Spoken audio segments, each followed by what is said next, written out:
Today's hot take is brought to you thanks to Games Workshop. Thank you so much for sending us this copy of Adeptus Mechanicus.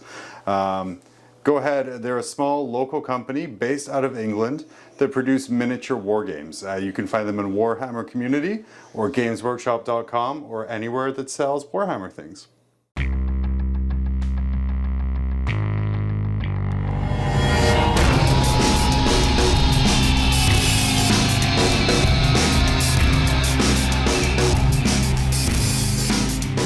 Welcome to another edition of Danny's Hot Takes. Today we'll be reviewing the new Adeptus Mechanicus Codex that just came out. My name is Danny. I'm a member of the podcast Mod Rules, and I'm joined today by my co-host John. Hello, welcome. Yeah, and so we're going to talk about this new codex. We're going to talk about the rules, like all of our other codex reviews. Like, while the fluff and art is amazing and great, and you should definitely look at that because it's super high quality. Like, look at this cover. The guy in the front is literally begging you to read the fluff. Oh my god. Like, it's not prayer, it's begging. It's begging. It's full on, like, no legs, like, offer you $1 to clean your windshield begging. Like, he wants you to read that fluff. Anyway, so we're going to open the book and start checking out these rules. Did we bookmark this, John? Oh yeah, I put something there. It's my copy of Surf's Up to Wave Mania, starring your favorite WWE superstars. I can't believe that's a movie. But cool. Starting strong. Yeah, very pog. So, we're looking at the rules. We're going to go through your detachment abilities, your stratagems, your holy orders. That's something new that they got, as well as some warlord traits, relics, chapter approved rules, crusade rules, and then finally data sheets. And actually, finally, it'll be the points values that we'll look at. So, but no rules references. No rules references. Pass. You can read those on your own. All right. So first of all, we have the detachment abilities. Adeptus Mechanicus detachments gain a Forge World Dogma.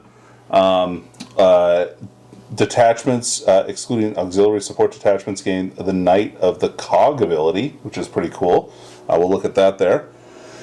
And troops in Adeptus Mechanicus detachments gain OBSEC, which is pretty standard for most codexes nowadays. So the Forge World Dogma is all units other than servitor units, which is important. We'll get to that later. Will get the dogma from their Forge World, which is interesting. If servitors don't get dogmas, it definitely makes that new specialist army detachment that came out in the first book of Rust a little bit more interesting, since they don't get them anyway, but most of their units are servitors. Anyway, it's the whole thing. Basically, they're chapter tactics. And then finally, we have Knights of the Cog. For each detachment in your army with this ability, you can select one Questoris Mechanicus Super Heavy Auxiliary detachment in your army, and they gain the Knight of the Cog keyword, which is really cool because it doesn't break some of the bonuses that they get. Which is super nice. That's very nice. Little knight action on the side. You'll love to see it. So next, we're going to go over the Forge Worlds. Yeah, so right into these units. Yeah, the meat of the book here. So each of the Forge Worlds, as you would expect, has its dogma, which are its special rules, its warlord trait, relic, and stratagem that they showed. So Games Workshop did review all of the dogmas, so I'm not going to really talk about those much. Maybe in reference to some of the other units for combos and things like that. But ultimately, Mars, pretty solid. They've got all their Scutari gain canticles, which they normally don't. The Pangyric Procession is their warlord trait, which lets you pick a Mars Cult Mechanicus core unit within 6 inches.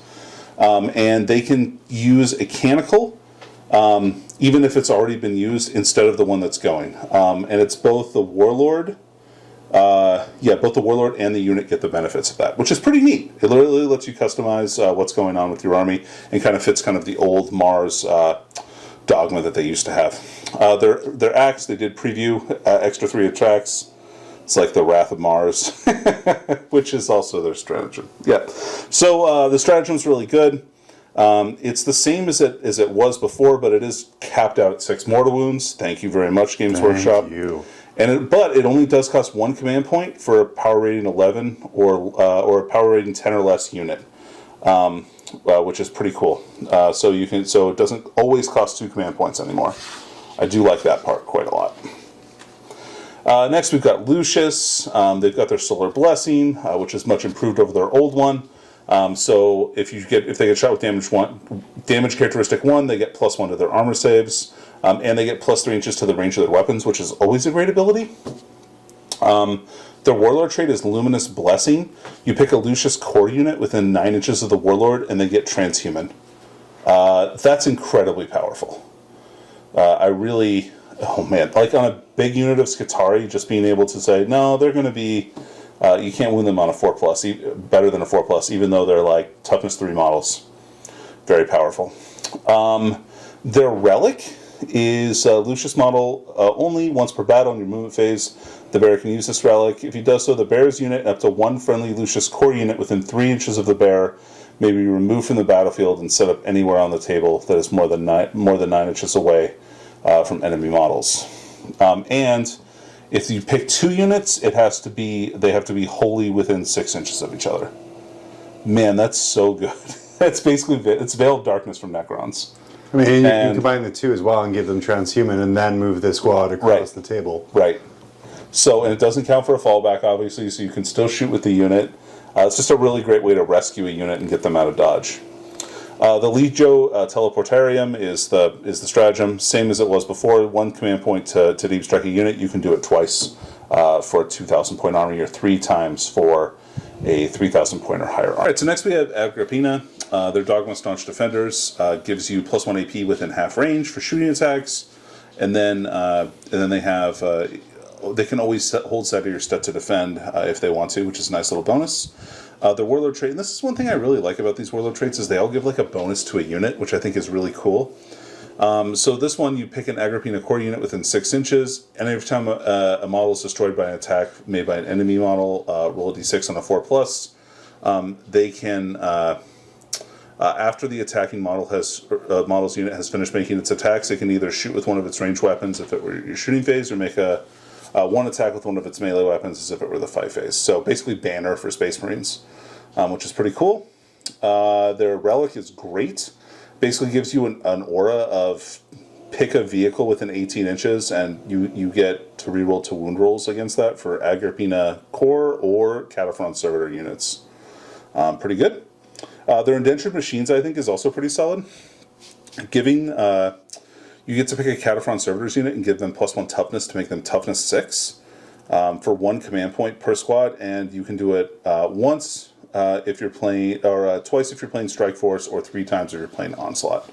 So you can really upgrade kind of a core of your army with that if you'd like. Next we have Graia. Their trait has changed a lot. They ignore combat attrition tests, and they only get to take a feel no pain effectively against mortal wounds, but it is on a 5+ now.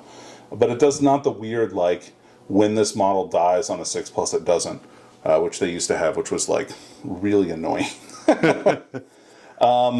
They still roughly have their same stratagem, except it's 18 and not 24. Their Relic is a +3 inches to the range of the character's aura abilities, which is pretty cool. And then finally they have the Warlord trait, which is Mantra of Discipline. And this is during your opponent's charge phase. You get to pick one of your units within 9 inches of your Warlord, and they get a 6-inch heroic intervention every turn, which is pretty dope, because there's so many good close combat units in Mechanicus now, and a 6-inch heroic intervention range is really hard to get around. Next we have Stratagems 8, which is my personal favorite. I always have liked their fluff. They're kind of like they're really not good guys. Each time a range attack targets a vehicle unit that's outside of 18 inches, basically they get dense cover, so -1 to hit. Each time a range attack targets a non-vehicle unit, they're more than 12 inches away, they get dense cover, so -1 to hit. And anytime you declare a charge, they can't hold steady or set to defend, which is like a weird little bonus, which is sometimes super useful. Their Warlord trait is called the Veiled Hunter, which basically, after deployment, at the start of the first battle round, you get to pick 2 Stratagems 8 units within your deployment zone, pick them up, and deploy them wherever you want, even into Strategic Reserve, for free. It's really handy. It's really good. That's so crazy, like versatile. You can do so much with that. And it's kind of like the Dark Eldar one, which is 3, but this is only 2. But they're just stupid humans, so they're not going to be as good at this. Mostly human. Yeah, mostly humans. Like at least 25% human. The relic is really terrible, though. It's once per battle, and it's a 12-inch like burst of a mortal wound most of the time, and sometimes D3 mortal wounds. It's really bad. Don't take that relic. Take one of the other relics. There's plenty of there's a few really good relics in here. Then their stratagem is clandestine infiltration, which is now limited only to Strategies 8 core infantry units. However, it also isn't a move before the game starts. They just get to put them 9 inches outside of the enemy deployment zone, like so wherever you want. So this is great for like Electro Priests and things like that you can really hide up the board in annoying places for your opponent to deal with. Rise, I would say, wins the award for probably the most improved. They used to just get reroll 1s to wound, but now they're Blood Angels. So they get +1 to charge rolls, not advanced rolls like Blood Angels do. Excuse me. And then in the first round of any combat, so charged, was charged, or perform heroic intervention, they get +1 to wound in melee. That's really solid. Their Warlord trait is you pick a Rise of Core unit within 6 inches of the Warlord, and all of their AP on their melee attacks goes up by 1. Awesome. Their weapon is a Relic Volkite Blaster, which is only okay. If you roll, it's got a little bit better strength, and I think it has a 1 better AP. But if you roll 6s to wound, actually I think it has 2 better AP. I think the normal one's no AP. If you roll 6s to wound, it does 2 mortal wounds instead of normal damage, just like the regular one does. It's okay.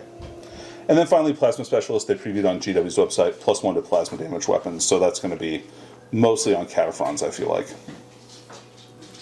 Next we have Metallica. So Metallica has doesn't suffer the penalty for assault weapons or heavy weapons when units move.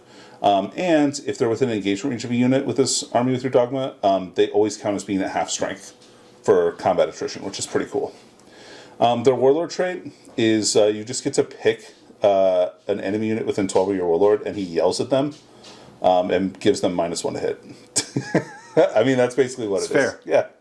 It makes me scared too. And then their relic is like, I don't know, maybe one of the worst relics in the game. It's like really dumb. So, but it's cool too. Like it's very cool. flavorful. It is, yeah. It's the adamantine arm. So it's a relic servo arm. Actually, and so it does give them an additional weapon for an additional attack. Or no, they still have to spend one of their attacks to make it. And it's strength ×3, which is cool. -3 AP, also cool. Damage 4. That's cool. But it is 1 attack, and it gives +1 to hit, but still, like, I don't know, spending a whole relic slot on that for 1 damage 4 attack seems... And there's way better out there. Yeah, there's yeah. I would rather have stuff that buffs my army. And then their stratagem is Deafening Assault. You pick a Metallica army, and then you pick a Metallica unit in your army, select 1 enemy unit within 12 inches of them, and then until the start of your next turn, have their movement, and they can't fire Overwatch or set to defend. So, pretty cool. Then we have Forge Worlds. So these are custom ones, and kind of like they were in Engine War, you have like these different types of Forge Worlds. So you have Rad Saturated, Expansionist, Data Horde, Reignited, or the Slave Systems. And so Slave Systems is basically pick one of the other named Forge Worlds, and your Forge World is the same, even though it's different. So it lets you make your own Forge World and still have it be able to use the rules for that Forge World. Rad Saturated Forge World, their primary, which all of them have, is when you attack a core unit that's more than 12 inches away, -1 strength. That's very cool. And then secondary ones, you have Luminary Suffusion. So it gives everybody a extreme rad saturation aura. So within 3 inches, you're -1 strength and toughness instead of just engagement range. Or you can pick Scarifying Weaponry. You get to add +1 strength and improve the armor penetration characteristic by 1 of radium weapons. That's also pretty cool, making all your radium weapons strength 4, -1 AP. It's pretty gross if you get, because a unit of 10 Scutari puts out 30 shots of those. So that's neat. And then What about a unit of 20 of them? Well, who knows, John? Who knows? Who knows? That would be 60 shots if you do the math on that.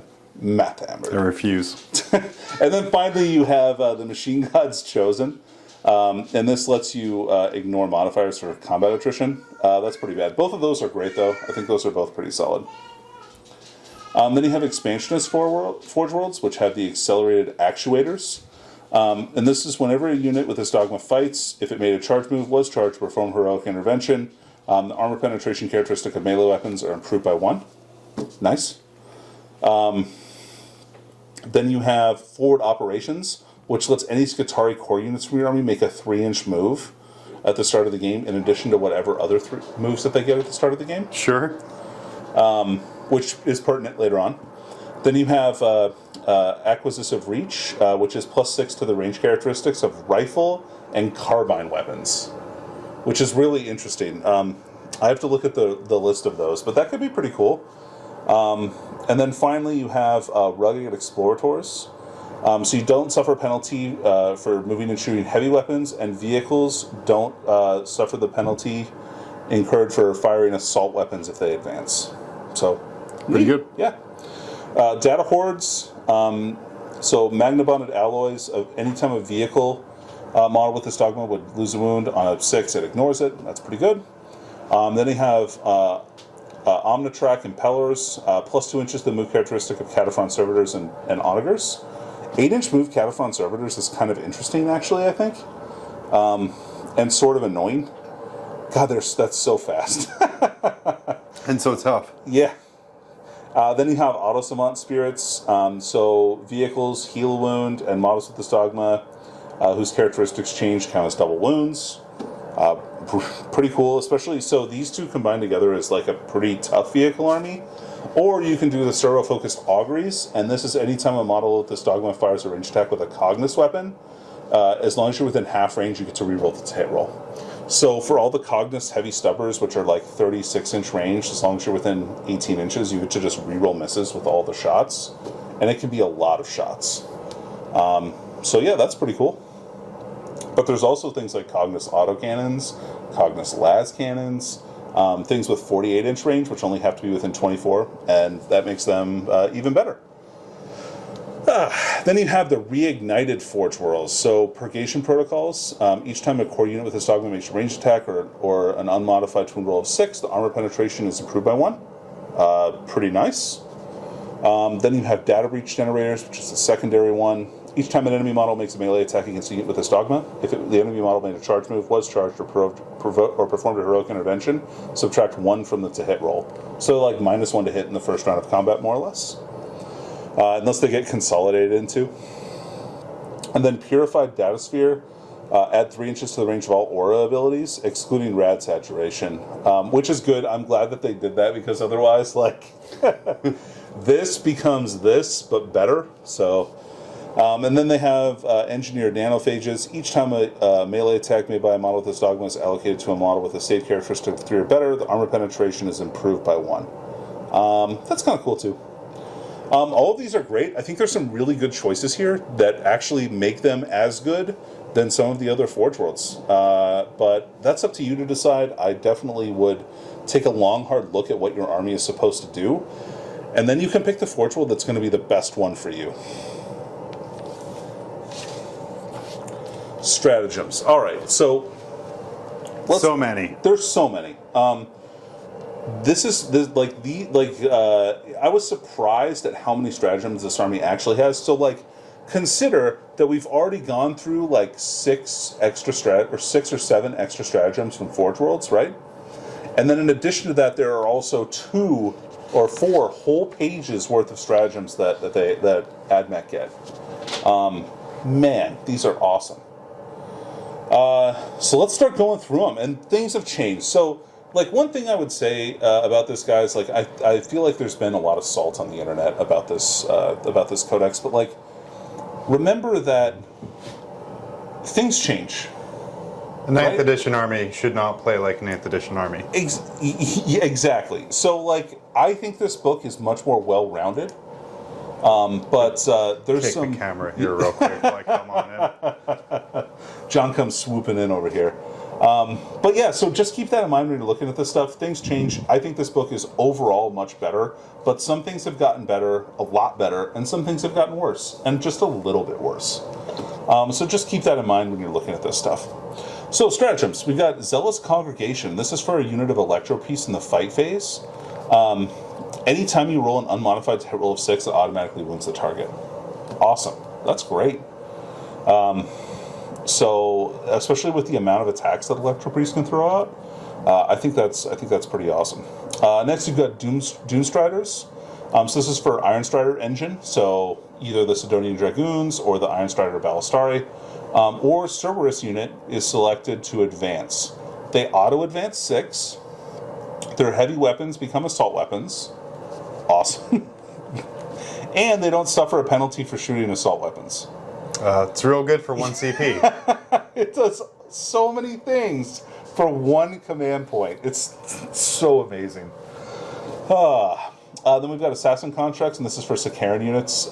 If they made a charge move, were charged, or performed heroic intervention, they get +1 attack for 1 command point. Gross. That's that really one good. is really good. Those units have a lot of attacks, so this comboed up with a couple of other things makes for a really nasty unit in close combat. Electromancer's Wrath. Select this stratagem. Use stratagem in shooting phase. Select 1 enemy unit, excluding vehicle units within 12 inches of an Electro Priest unit from your army. Roll 1d6, subtracting 1 if it's rolled for a character unit. On a 2 through 5, they take d3 mortal wounds. On a 6, they take 2d3 mortal wounds. So just like being around Electro Priest, they just can make you take mortal wounds. That's pretty cool. And even against characters, just being able to do a 1d3 mortal wounds to a character that like you don't have to, like it's basically a snipe. Yep. That are like behind the front line is very powerful. So I think that's a really good one command point stratagem. Machine Superiority. You can give us Guitar unit, not core, not anything locked, +1 strength in the fight phase. I think that's really good for things like not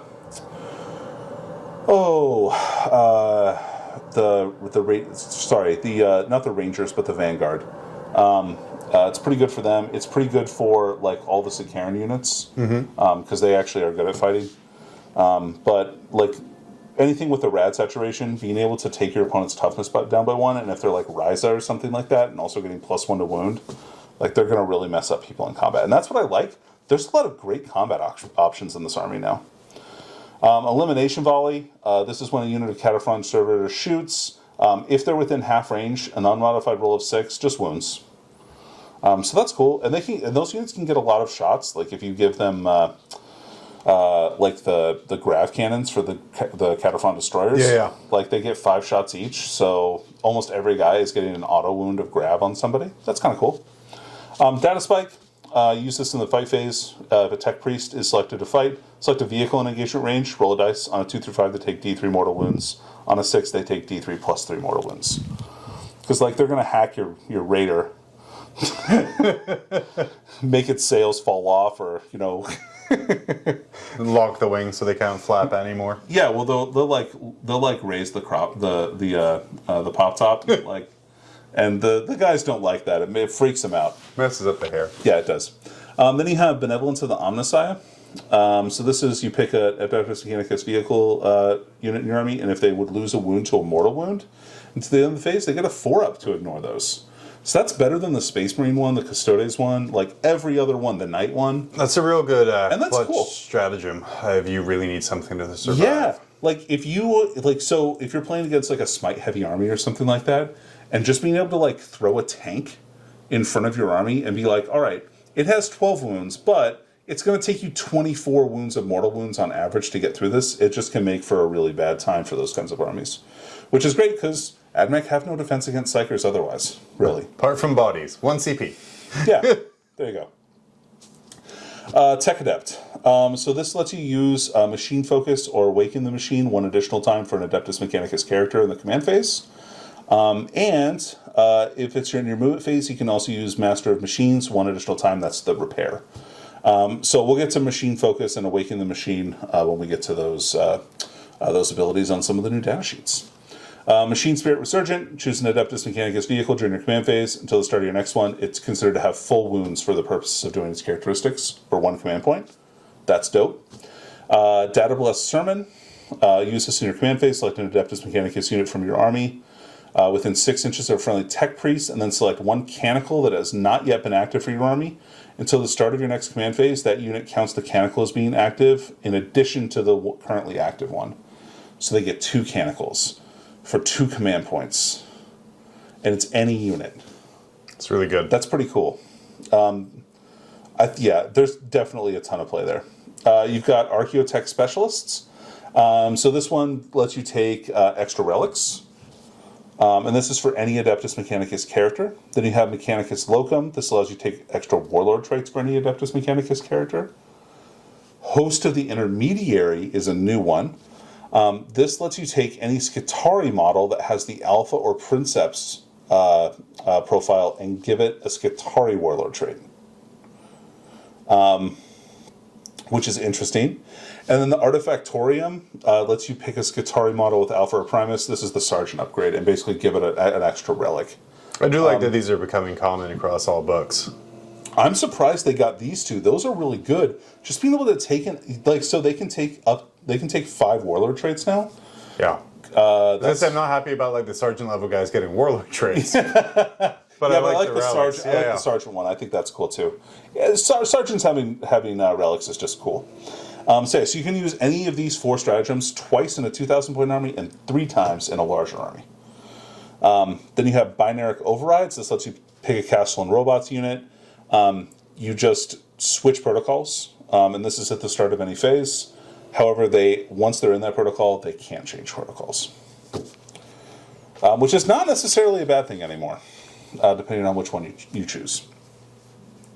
Acquisition at any cost is a stratagem for 1 command point. Select an objective marker on the battlefield until the end of the phase. Anytime an Adeptus Mechanicus unit from your army takes a morale test, if they're within 6 inches of that objective, they auto-pass. So for 1 command point that you can use over and over again to make sure that you have an objective with like 1 dude on it, even if they kill like 20, is really good. Yeah. I think that's a very good stratagem. Yeah, I really like it.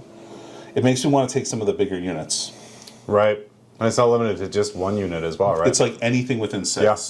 So, like, this objective is mine. Like, take it out of my cold, dead robot hands. Please remove my 120 Scutari from around it. Please. Please do that.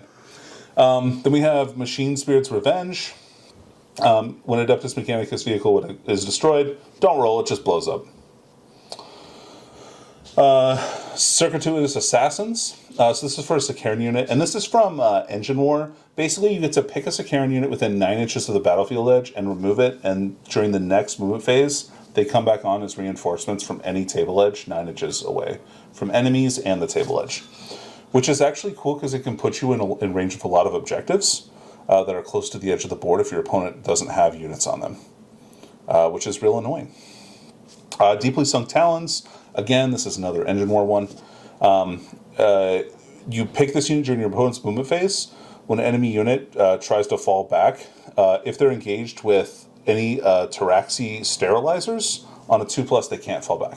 Vehicles are immune to that one. So they can lock you in combat with the Flyboys. Tactical Obliqua is one of the best stratagems in the game, I think. It's very good. So Cerberus Raiders, you use this in your opponent's charge phase. If they declare a charge against a unit of Cerberus Raiders, you just get to move them.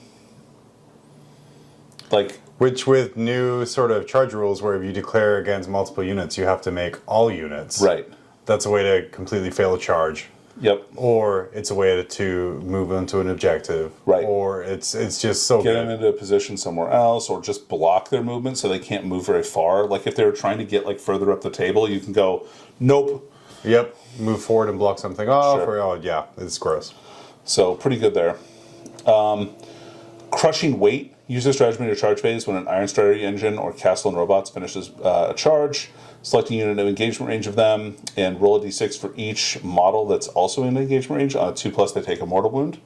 So, like, I'm imagining, like, 5 robots charging you. I would pay 1 CP to do, like, 4 or 5 mortal wounds. Yep. That's pretty good. Electroshocked is, like, I think maybe the best like the best. I don't know. It's real good for one really CP. good for one command point. So it might be the best stratagem in here. So basically, use the stratagem at the start of the fight phase, selecting one enemy unit that's not a vehicle or a monster with an engagement range of a Cult Mechanicus core or character unit from your army. They get fights last. So, like, there's a lot of ways to make core unit. Like, there's a couple of ways to make some stuff core, or there's one way you can make custom robots core. But, like, just having them as, like, a blocking unit and just saying, like, no, my robots with these fists are going to pound on you first before you get to fight is harsh. It's pretty harsh. Next, we got Booster Thrust. Select the Taraxi unit, remove it from the battlefield, the reinforcement step in the next move phase, put them back down anywhere you want. So it's like Swooping Hawks. Cool. There's a couple of really great sort of like redeploys if how you good can are combine those two together. Yeah. It's like if you deploy by your board edge and then turn one, just yeet these guys off the board, then pull them on off another side of the table later. Sure. And then same thing with those guys there. Just there's a lot of misdirection you can do in your deployment with those. Sure. Or like scramble one turn, next turn, teleport back on. Like, I don't know. That's pretty good. Well, no, I mean, you scramble, do that whole turn. Next turn, you use one of these, and then the turn after that, you come on where you need to for scramblers, which is pretty good. Seismic Bomb is dope. You pick an Archaeoraptor Fuselage model that finishes a move. You select one enemy unit that the model moved over, and roll and they have their move characteristic and have advance and charge rolls. It's like Thunderfire Cannon. Apart from Titanicum Fly, because I'm assuming the little flappy copter can't get over an Imperial Knight. Because it's too low to the ground. Or it just doesn't care. Like, those bombs they only rattled me slightly. I refuse. The plane just can't fly that high. You can't make me. You're not my supervisor. So, Chain Taser Protocols is the next one. This one's pretty cool. Select an Adeptus Mechanicus unit from your army until the end of the phase. When a model in that unit makes an attack with a taser weapon, it takes, on unmodified hit rolls of 5 or 6, it does 2 extra hits. So, really boost the number of like Tesla that you get in combat. Inflow Safe Skull is you can only use it on core units, and they get Auspex Scan. That's more or less what it is. So still amazing. Electrofilament countermeasures. So they get to shoot at a deep striker that comes in. I guess I should say exactly what that means instead of assuming that everybody everyone knows what Auspex Scan. Yeah. It's the worst forewarn. There you go. You got it. Yeah. Electrofilament countermeasures. Select one Archaeoraptor model in your army that is equipped with a command uplink node and one enemy unit within 6 inches of them. Until your next movement phase, the enemy unit is not affected by aura abilities of other enemy units. That's really annoying. That is annoying. I wouldn't say it's great, but man, is it annoying. Yeah, I mean, you basically get to turn off the Apothecary. Yep. Or any other like aura rerolls that people get. That's pretty good. Arc grenades. You can throw grenades at people on a 2 through 5. You throw a grenade. It's like a haywire grenade. So on a 2 through 5, a vehicle unit takes D3 mortals. On a 6, they take 2D3 mortals. Yeah, it just you don't have to roll the hit or anything. It's just that's what happens. Yep. You're really precise. Incense exhausts. If you have a smoke screen, you can use this, and it basically makes you pop smoke, so you're -1 to hit for shooting. And this is a reactive one. But it smells great. It does smell great. Enriched rounds. Whenever an Adeptus Mechanicus unit is selected to fight, each time a unit that a model in that unit makes an attack with a radium weapon against an enemy unit, excluding vehicle units, unmodified 4+ auto wounds. Remember those 30 attack dice that we were talking about? Oh yeah. Wounds on a 4. That's wonderful. Galvanic Volley Fire. This lets you take a Skitarii Rangers unit and make their galvanic rifles rapid fire 2. So you can deep strike those in and like shoot 80 shots if you want. Sure, why not? And then finally we've got Overloaded Systems. Use this stratagem in any phase when an enemy vehicle model loses 1 or more wounds as a result of an attack of a weapon made with an Adeptus Mechanicus. Made by an arc weapon. Roll a d6 on a 2+ until the start of your next command phase. The enemy vehicle is considered to have half the number of wounds for the purposes of determining what characteristics they have. If you use it on a Titanic unit, it's 2 CP. And it's you just have to wound them first. Like you actually have to do damage. So you're not going to waste that like ever. So yeah, stratagems are great. Army. All right, next we've got the Holy Orders. So these are things like Chapter Command, or the Cryptech Arcana, or your Deadly Pathogens for Death Guard. So it says you take your Tech Priest characters and upgrade them. So you've got Genitors. And so what this does... Sorry, did you say janitors? Not janitors. Oh. Genitors. That's all I can hear now, though. Okay. So each one of these, it costs points. You can see obviously here. Low guy is the most expensive at 35. Magi is 30. And both the other ones are 25. So they each have an initial part and then an advanced part. And so if you want to activate the advanced part, the model has to take an action. Basically, he has to waste a turn in order to like switch into the new ability. So it's got to be really important, because remember, when you take an action, you lose all of your aura abilities. So you won't be able to like give rerolls to hit or that kind of stuff if you do this. So just keep that in mind when you do those. So each of them gives you a 1 command point discount on any stratagem for a particular category. Genitors is battle tactics. Logi is strategic ploys. Magi is epic deeds. And artisan is war gear. So kind of cool. So Genitors. Initial part is biochemical aggression. In your command phase, if this is active for this model, select one Forge World Core or Forge World Cataphront Servitors within 6 inches until the start of your next command phase. Anytime they roll a 6 to hit, they automatically wound in combat. So that's kind of cool. And then the advanced part instead is you select one friendly Forge World Cataphront Servitor or Servitors unit within 6 inches of this model until the start of your next command phase. Each time a model in that unit would lose a wound on a 6, they ignore it, which is okay. So you swap this for this. If you do that, you don't get to get both, which I think is kind of a bummer. And you can't switch back. So once you go into the advanced part, you can't go back to the initial part. And a lot of times the initial parts are very powerful, so you may not ever want to go to the advanced part. Just depends on what is good in your army. So next we've got the Logi part. The initial part is the Predicted Barrage. You get to pick a Forge World Core unit within 6 inches of them until the start of your next command phase. They ignore AP -1 and -2. Amazing.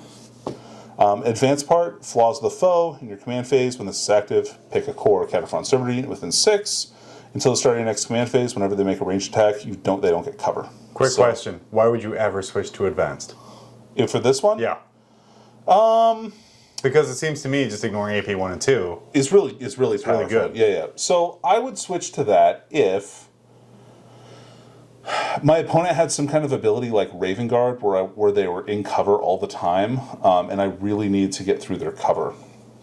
And it's no benefits of cover, so it also discounts dense cover. So if when it's critically important that you do as much damage as you can, this is going to be a better option. But man, Predicted Barrage is amazing.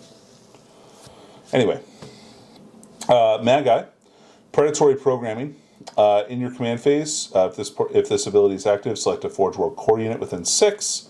They get to add +2 inches to advance rolls. Nice. And then Overloaded Safeguards is the advanced one. Select a Forge World Core unit within 6 until your next command phase. Each time a model in that unit makes a range attack, an unmodified hit roll of 6 scores 1 additional hit.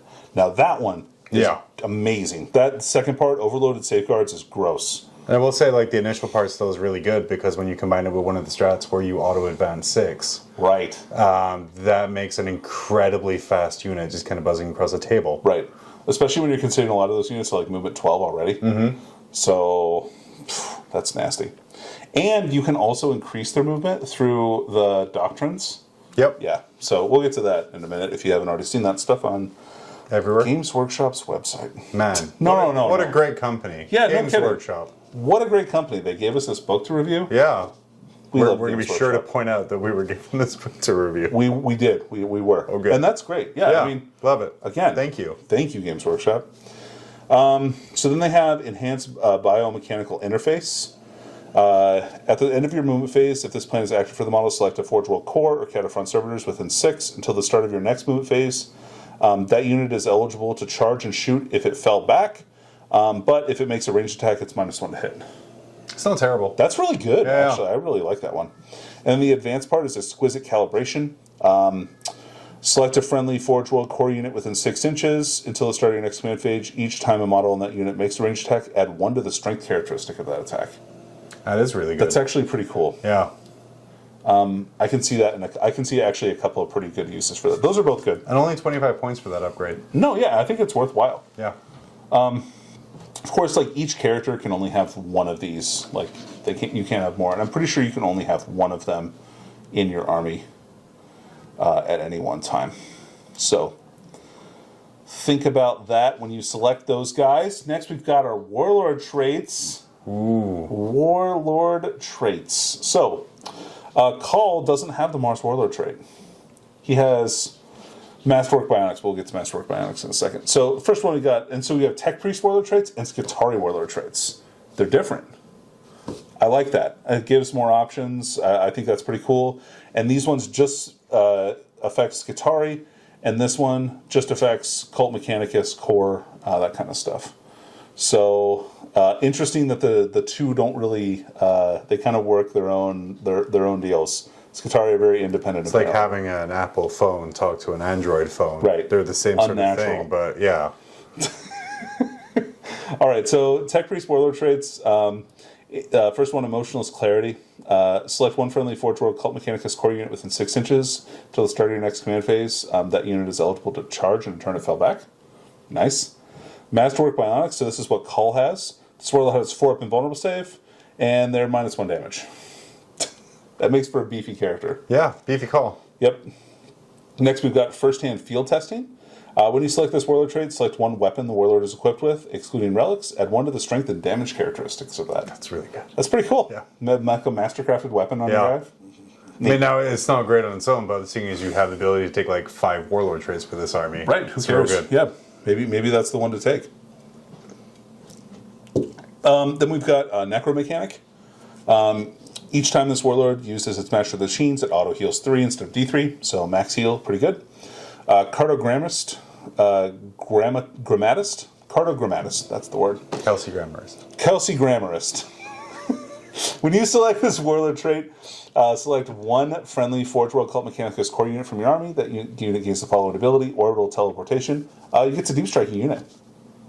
That is amazing. That's like, I think, maybe the coolest Warlord trait, because like any Forge World can teleport. That's really cool. And Supervisory Radiance. John, is this what you have? Always. Yeah. Yeah. At the start of the fight phase, select one friendly Forge World Cult Mechanicus core unit. I get that now. Within 9 inches of the Warlord until the start of the next fight phase.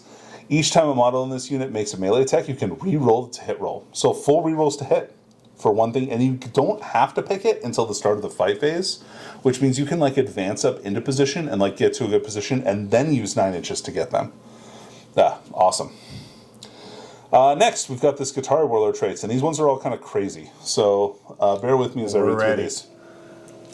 So first one is Multitasking Cortex. On your command phase, select one friendly Forge World Skitarii core unit within 9 inches of this Warlord, or select one friendly Forge World core data tether unit. So if you have data tethers and you buy them for your units, you can use this ability anywhere on there, and that's for all of these Warlord traits.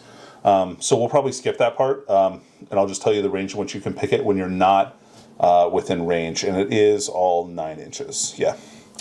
Anyway, until the start of your next command phase, if the unit is performing an action, it can make ranged attacks without it failing. That's really good. That's super solid for a shooting army, right? Next, we've got Command Sphere Uplink. So this one, the unit picks can, let's see, they don't suffer the penalty for moving and shooting heavy weapons or advancing and shooting assault weapons. Great. Programmed Retreat. Until the start of your next command phase, the unit is eligible to shoot in the turn in which it fell back. Also amazing. Archived Engagements in your command phase. The unit, until the start of your next command phase, if that unit is within engagement range of enemy units, at the start of the fight phase, it can fight that phase. Or it fights first that phase, sorry. So the fight first. Firepoint Telemetry Cache. The unit that you pick gets light cover, and if it's entirely on or within a terrain feature and has the infantry keyword, it gets an additional 1 to any armor saving throws made. So if you're in a piece of dense terrain and you do this, you're going to get light cover, dense cover, and an extra cover. Like, that's pretty cool. So you'll get like +2 to your save and -1 to hit. That's kind of neat. I like that. And then Eyes of the Omnissiah. Until your next command phase, you can reroll advance and charge rolls made for the unit. Pretty nice. Really good. Yeah, those are all great, and those are all really good choices to buy in addition to your normal Warlord traits. Maybe even on like Ranger squads that are like sitting in your backfield, where the dude is just shouting on the radio telling them to do stuff. I think just the multitasking Cortex and Eyes of the Omnissiah really stand out just because there's so many strats where you can buff shooting and still being able to either raise banners or scramble or do anything like that while maintaining your shooting is just amazing. Well, and I like the program retreat because you can fall back and still shoot, which is really, really dope. But they're all really, really interesting and cool. Next, we've got Relics. So they got a couple of extra new relics. Some of the relics stayed sort of the same, which is a little disappointing, but that's okay. I think, in the most part, all of the relics got a lot better. So Uncreator Gauntlet is a model with a Power Fist only. It has the same stat line as a Power Fist, except it's damage 3. And you get an extra attack. And each time you hit a vehicle unit, they take a mortal wound in addition to normal damage. So I think the only model with a Power Fist is the Datasmith, the robot handler. It's pretty situational, but it's a nice offensive upgrade to him. I don't know that I would buy that though all the time. Now, Raiment of the Technomartyr I might consider. This gives you a 5-up ignores wounds, and in your command phase, select one friendly Forge World core unit within 3 inches. Until the start of your next command phase, anytime they make a range attack, they get to ignore all to hit roll and ballistic skill modifiers. So great for advancing units, that kind of stuff. It just lets you really kind of pick units that are going to be doing some work. The Skull of Elder Nicola. Until at the start of your shooting phase, roll 1d6 for each enemy vehicle unit within 12. On a 2 through 3, they suffer 1 mortal. On a 4 through 5, they suffer d3. And on a 6, they take 3 mortal wounds. It's every turn. Oh. But I still don't think it's very good. That's not enough. It's too limited, to what the benefits it gets. I mean, it's good for, it's just even just a vehicle unit. Yeah, that's so situational. That what happens when you come across stuff with a vehicle? Right. It does nothing. Next, we've got Purgation's Purity, and this is for models with a Radium Serpenta. I think the only Radium Serpenta is on the Skitarii guy, the new Skitarii hero, but I could be wrong on that, the Marshal. Anyway, it's an upgrade for that weapon. It's 24 inches, Assault 3, Strength 4, -2, 2 flat damage. And if you roll a 4+, it just wounds. So that's kind of cool. And it's so you could shoot a knight with that and it would still wound on a 4. That's kind of neat. Yeah, there's no anti-vehicle. Anyway, the next one is Exemplar's Eternity, and this is a new one. This is for a Skitarii Marshal unit. The Bearer's Servo Skull uplink ability is replaced with the following. When a friendly Forge World Skitarii core unit within 6 inches of this model, each time that unit would make an attack, it can reroll to hit roll of 1 and a wound roll of 1. So that adds reroll to hit rolls of 1 for Skitarii within 6 inches of him instead of just 2 wound rolls of 1, which is really great. I think that one's a gimme. I'll probably take that every game. Phosphoenix is an old relic. I don't think it's great. It's okay. It's 18 inches, Assault 3, Strength 5, -3 AP. Each time you make an attack with that weapon, you don't get dense cover.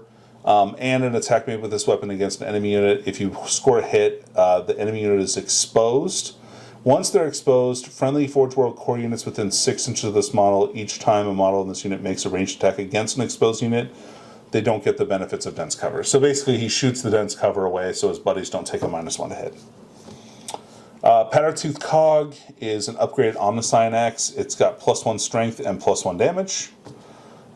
It's okay. Anzion's Pseudogenitor is a new melee weapon that they get, and it lets you make 3d3 additional attacks at +2 strength, -1 AP, 1 damage. It's just a bunch of extra attacks. Omniscient Mask, this one is great. I'm glad that this is back and good. It's an aura. When a friendly Forge World Skitarii core unit is within 6 inches of this model, each time a model in that unit would make a melee attack to hit roll of 6, scores an extra hit. So this is a really good one to add to an alpha in a Sakaran unit, because then it buffs them. So like doesn't like he could be the last guy and he's still going to get the benefit of this ability. Next we've got Sonic Reaper, which is an upgrade for the Transonic Cannon. This is on the Tech Priest Manipulus. 12-inch range, Assault D6, Strength 5, -2, 2 flat damage, which is nice. Auto hits, and each time an attack is made with this weapon, an unmodified wound roll of 5 or 6 inflicts 2 mortal wounds, and the attack sequence ends. So that's kind of cool. A neat way to maybe get some mortal wounds through, but maybe not. Tempokora is a 3-inch range fights last for an enemy unit. Kind of like the Judicar. That's okay. And then the Cage of Verodimus is each time the bearer hits an enemy unit, excluding vehicle units with a melee attack until the end of the phase, that unit is electroshocked. Oh my gosh. Yeah, they got tasered. So they're -1 to hit. Oh. Sounded so much more serious. I know, yeah. Okay. Then. And those are the relics. What do you think of those? I think that there's some good ones, but there's not like a lot. I think that the Forge World specific relics are actually really good. Yeah, so I mean, there's not a lot of like standouts. There's a lot of ones that are going to be super good situationally, right? And like you're going to be really happy you have them some games, and really sad you have them in others. But in general, yeah, there's not a lot that really jumps out of the page, especially when the Forge World specific ones are so good, right? Almost throughout. Obviously, kind of. The Powder Cogtooth is a good one just for that extra damage, like so extra bit of strength on there. But yeah, we have like Fights Last again. We have some mortal wounds if you're a vehicle, but all of it seems to be situational to something else happening. Sure. Like I think Rainman is probably a pretty good one to take just because it lets you ignore to hit rolls, makes your shooting a little bit better. And then also Exemplar's Eternity. Yeah, I think Exemplar's Eternity is another one you always take. The standout there from the I think you might take the Omniscient Mask, but that depends on which melee units you're using. If you're using robots for melee units, you probably don't need it. Yeah. So yeah, some cool stuff. All right. Next, we have chapter approved rules. And so these are the new secondaries that AdMech has. So they have 4 new secondaries. So the first one here, we have Accretion of Knowledge. Score 3 victory points at the end of the battle for each destroyed enemy model that meets 1 or more of the following criteria. Has a Warlord trait, has a relic, is a vehicle with 14 or more wounds. Again, like I think this is super situational. It could be really good. It just depends on what your opponent's army has in it. I mean, looking at like the prevalence of like Warlord traits and relics being put through armies right now, it kind of makes it a little better where you have sergeants and champion characters having relics. Yep. That makes it a little better. And especially the Warlord trait too again. But again, it's going to depend on what your opponent's playing. So it could be really good, but I think mostly it's going to be like maybe a 6 to 9 point. It's an audible, right? Yeah. Like you've got to make the choice. And if your army is really good at killing characters, I think it's pretty solid. I think AdMech in general is probably pretty decent at killing vehicles all the time anyway. So if they have a bunch of 14 wound vehicles, I think that's cool. But otherwise, you got to play it by ear. Next, we've got No Mercy, No Respite. We've got Eradication of Flesh. Score 3 victory points at the end of a battle round if there is at least 1 Adeptus Mechanicus vehicle unit from your army still on the battlefield, and if Adeptus Mechanicus units from your army destroyed more infantry units this battle round than the enemy destroyed vehicle units. I'm going to say something controversial. That doesn't sound great. Really? Okay. I think it's not bad. It depends on your opponent's army, though. I think this... Okay, so to me, full disclosure, I think this is the best one. If you have a Scorpius, you can hide it behind a building in your deployment zone. And, just have it sit there. And your opponent is probably going to have a hard time getting to it. So, as long as you're killing 1 infantry unit, and that's, the only vehicle unit you have in your army. Oh, yeah, you can game that to hack. I think you can do some cool stuff with that. But there's some cool flappy plane stuff you can do later on, Also too. true. Well, yeah, but you just got to kill more than they kill of yours. I don't think it's that hard. No. It's okay. It's okay, though. I don't think it's great. I think it's okay. But real It's sneaky, not a hiding the 1 vehicle in the very back corner right there. Yeah. Let's see. Battlefield Supremacy. You've got Uncharted Sequencing. So before the deployment, assign 1 objective marker to each battle round, and note that down on your army roster. An objective marker cannot be assigned to more than 1 battle round. Score 3 victory points at the end of the battle round if you control the objective marker assigned to that battle round.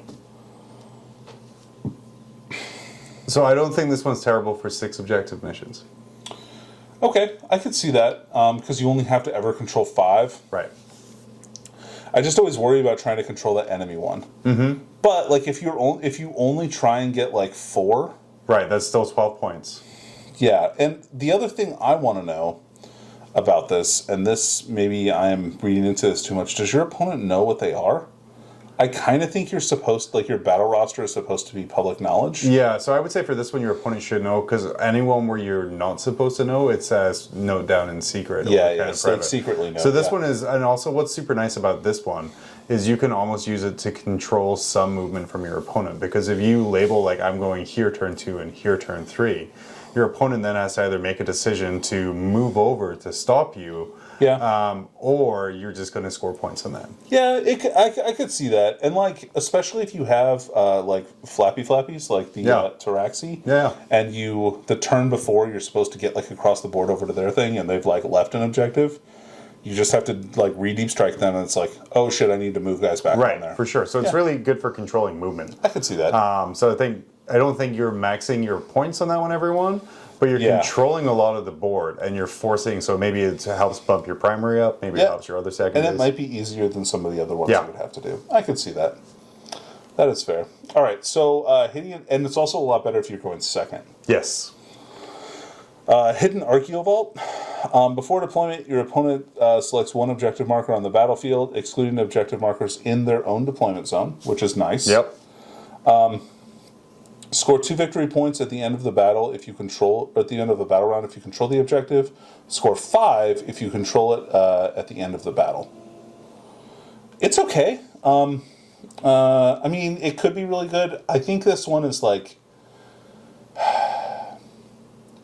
it depends how mobile your AdMech army is. Right. If you've got like some good mobility, it's totally fine. The nice thing is it is selected before deployment, so you can stack that side pretty hard. Yeah. So, But then you're going to have some real durable armies where, like, they're going to be like, I picked the one right in the center, and you're not going to be able to move me off it. well, but you don't have to move them off. You just have to control it. Yeah. So, like, if you can just like out-obsec them, and I think if your opponent sits up in the middle of the middle of the table against like an AdMech army that has like carte blanche to shoot them, I think they're going to have a bad time. So I don't know. That one's okay.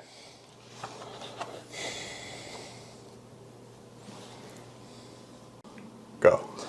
All right, next we've got our Crusade rules. Heck yeah. Yeah, dude. They've got some really cool ones. Separate video for Crusade. Yeah, so they've got some really cool agendas. They're super, like everything else, it's super fluffy. Like, this book is all about like tech priests walking into places saying, give me all of your technology, and then leaving. Or trying to get like specific pieces of technology, or like forbidden technology, or technology that's been lost. Like, that is their deal, which is great because that's what they should be doing. So they've got like tech scavengers, break the seals, which is kind of like a way that they can like search a vault. So they're like searching at, like, as the mission goes on. That's what they're trying to do. Omnicized will. You have to do God's will sometimes and eradicate the unbelievers, you know? It's a dirty job. And then cold logic, in case your opponent has skin. We hate skin. We hate skin. Requisitions, so just like you would expect, you can do things like body donor. Oh man, whenever a tech priest gains a rank, remove that model from your order of battle and replace it with another kind of tech priest from the Forge world, excluding named characters. You cannot purchase this requisition. It would cause your total power level to exceed your Crusade Force's supply limit. The newly added tech priest model starts with the same number of experience points as the one it replaced, has the same battle honors, the same pieces of archaeotech, and is included in the same holy order, or inducted in the same holy order, but has no battle scars. That's cool. Yeah, this body sucks. Like, I lost a leg. You're going to get a new one. I'm going to get a new one. So that's pretty cool. Yeah, man. And then they have battle traits. So they've got special ones for tech priest units, core and Cataphren servitor units, vehicle units, Qatari marshal. I really like the kill code gear switches. So that really stood out to me. I was going to be like, that's a progressive black metal band from Sweden. Yeah, for sure. Kill Code Gear Switch. They had that song, Blessed Spirit. Yeah. Also, Sanctified Engine and Slave System Temponation. So, like, there's so many cool stuff in here. Yeah, check it out. There's a lot to read. I think the writers at GW just Google Finnish metal bands. There you go. And that's how they name like all Machine Savant. Yeah. Or Volkei Shock. There's this one band in like Norway who's going to sue them when they see their song listings are all stratagems now. Just their whole playlist. Yeah. Is that nice? So yeah, they have special Crusade relics. They've got the transinduction body, for instance. Why are we ignoring the multiplex neural inducer? While a friendly Forge World core unit is within 6 of this model, the unit can heroically intervene as if it were a character. Hell yeah, that's fun. Heck yeah, let's go jump on in, boys. Yeah. Protect the priest. Block him with your bodies. His body's brand new. It doesn't have any scars. Oh, that's right. Dude, I just got this. Servitors, get in the way. The transinduction body is anytime the barrel makes a normal move, advances, falls back, or makes a charge move. Until the move is finished, it can move horizontally through models and terrain features as if it weren't there. It can shoot and charge in which it fell back, and they can advance and charge. Yeah, pretty cool. So basically it's like a piece of architect that he just bolts onto his body and he becomes like a ghost. Awesome. Yeah, super cool. Then the Autocadulus of Arcan Land. Once per battle, when a friendly Forge World model within 6 inches is destroyed, you can choose to roll 1d6 at the end of the phase instead of using any other rules triggered when the model is destroyed, e.g. explodes. If you do so on a 3+, set it back up on the battlefield with 6 wounds remaining. This is the guy like scotch taping a plane back together after a flop. Yeah, but he gets it. Yeah. That's plane back with 6 wounds. Mechanicus of MacGyver. Yeah. Then they have weapon enhancements for all the different weapons. A lot of really cool ability, like a lot of really, because I don't think anybody else's has weapon enhancements like near to this degree. No. But then again, they do make all the guns. It's true. It's true. They should have the best guns. And then finally you have their special thing they get to do, which is make archaeotech treasures. So you can get weapon abilities, teleportation matrix abilities. They could have an like an acidic conductor, an induction node. And so each of these has a weapon ability that you can use, a force field ability, or techno arcana ability. And you find parts of them as you're like searching. So this is like a way that you can like find archaeotech and then combine it into like different things. So you get those, and then you have weapon parts all have like like a different profile that they can get, or force field parts, or techno arcana Or a little parts. digital cannon. Oh man, I know all about the digital cannon. Once per battle shot. Yeah, dude, it's like a finger gun. You think that tech priest just thinks you're really cool, but really he's trying to kill you. Oh no. Anyway, super cool, and all of like the weapons are like once per game. So, yeah, but man, these are so cool. And like these are different. Like these affect like what happens when you have a different canticle up. So like Hyper Serpent is whenever the Litany of the Electromancer becomes active for your army, you can choose to use this Techno Arcana. If you do so until the end of the battle round, this piece of Techno Arcana is active, and until the end of the battle round, no other piece of Techno Arcana from your army can be used. So basically, like any other abilities that it gets through, like the different pieces that you find. So like, this one gives units within 6 fight first. This one gives you reroll charge rolls. During that litany is when those kind of proc. So, yeah, it's pretty cool. Oh, a nice Crusade army. And then we get into like the main section of data sheets here. So, in the data sheets, we've got your Forge World keyword and explaining what that does, what it means. There's no, it's like, so you can't take 2 units from the different Forge Worlds in the same detachment, just like the other books have been kind of telling you can't do. And then you have abilities. So you have the Doctrina imperatives, which are for normally Skitarii units, And so this is if every army in your unit has the AdMech keyword, excluding Agents of the Imperium, unaligned units, and Knights of the Cog. So you still get this even if you take a Knight. This unit's characteristics are modified depending on which Doctrina imperative is active for your army. Each one has 2 effects. One is a positive effect, one is a depreciation effect. When it's active, both of these effects apply to the unit. At the start of the battle round, if there's a Doctrina assembler model from your army on the battlefield, you can select one Doctrina imperative that has not been active for your army. If you do so until the end of the battle round, it's active for your army. So it's like honestly like a better version of of the Necron of the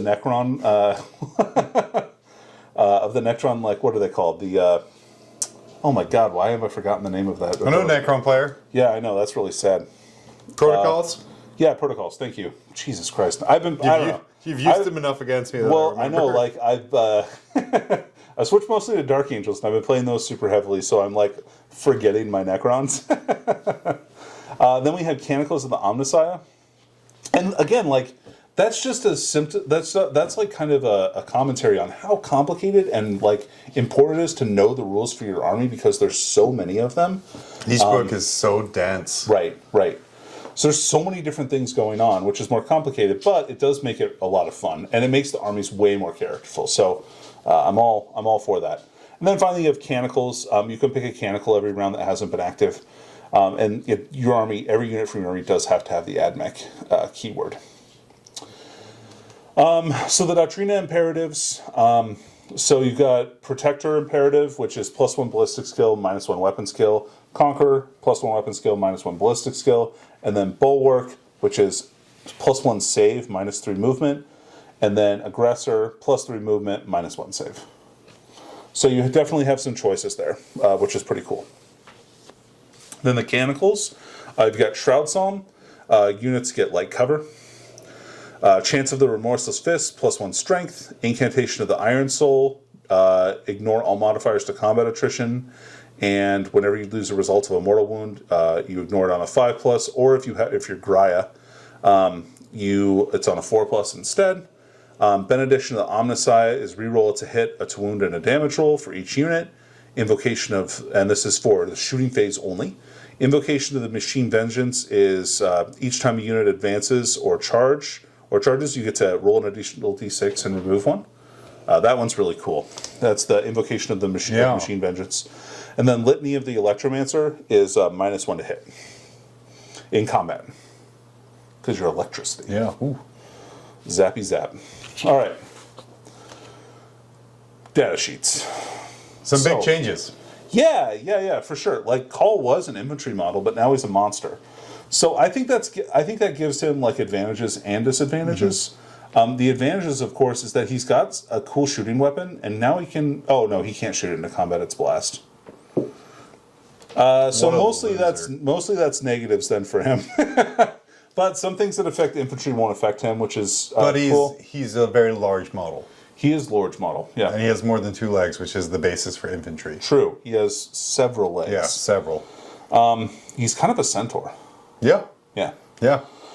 He does have now Supreme Commander, and he does affect units that aren't Mars units. So if you do want to take him in one of your like other Forge World detachments, I think it's not bad. So I think this is like a great change as well, because if you take him as your Warlord and Supreme Commander, he's now taking up a slot, and there's a lot of really good buff characters in that HQ slot for. And he gives you some great benefits for sure. So he's got an aura of AdMech core units within 6 inches, gets reroll once to hit. He's got Lord of Mars, so you can pick a Mars core unit within 6 inches of him, and they get to reroll to hit rolls until your next command phase, which is awesome. So he gets better with Mars, right? Note he can't pick characters like a Chapter Master can, because he doesn't get to tell other people what to do. No. He gets to lead in prayer, and this one is, I think, the coolest ability. Basically, it's a built-in Pangyric Possession Warlord trait that Call just has as an ability. So he gets to pick a friendly Cult Mechanicus core unit within 6 of him, and they get to select a Canticle, even if it's one that's already been used, and they get that. Call and them get that instead of the one that's not awesome. on, which is great. He's got Master of Machines, so he can repair any Adeptus Mechanicus or Imperium vehicle within 3 inches, D3 wounds. And he also heals himself D3 wounds every turn. So not only if he's your Warlord is he -1 damage and a 4+ invul and a 2+ armor save and toughness 6 and 8 wounds, he also repairs himself D3 wounds in every command phase, which is pretty rad. Next, we've got the Tech Priest Manipulus. So this is the guy that came out in that Kill Team box a long time ago. And now he also comes in his own little blister pack. So he's got a choice of the Magna Rail Lance or the Transonic Cannon. Transonic Cannon is a 2 damage flamer with -1 AP. And if you roll 2 and roll of 6, it's 1 mortal wound. Or he's got the Magna Rail Lance, which is Strength 7 -3 AP, 3 flat damage.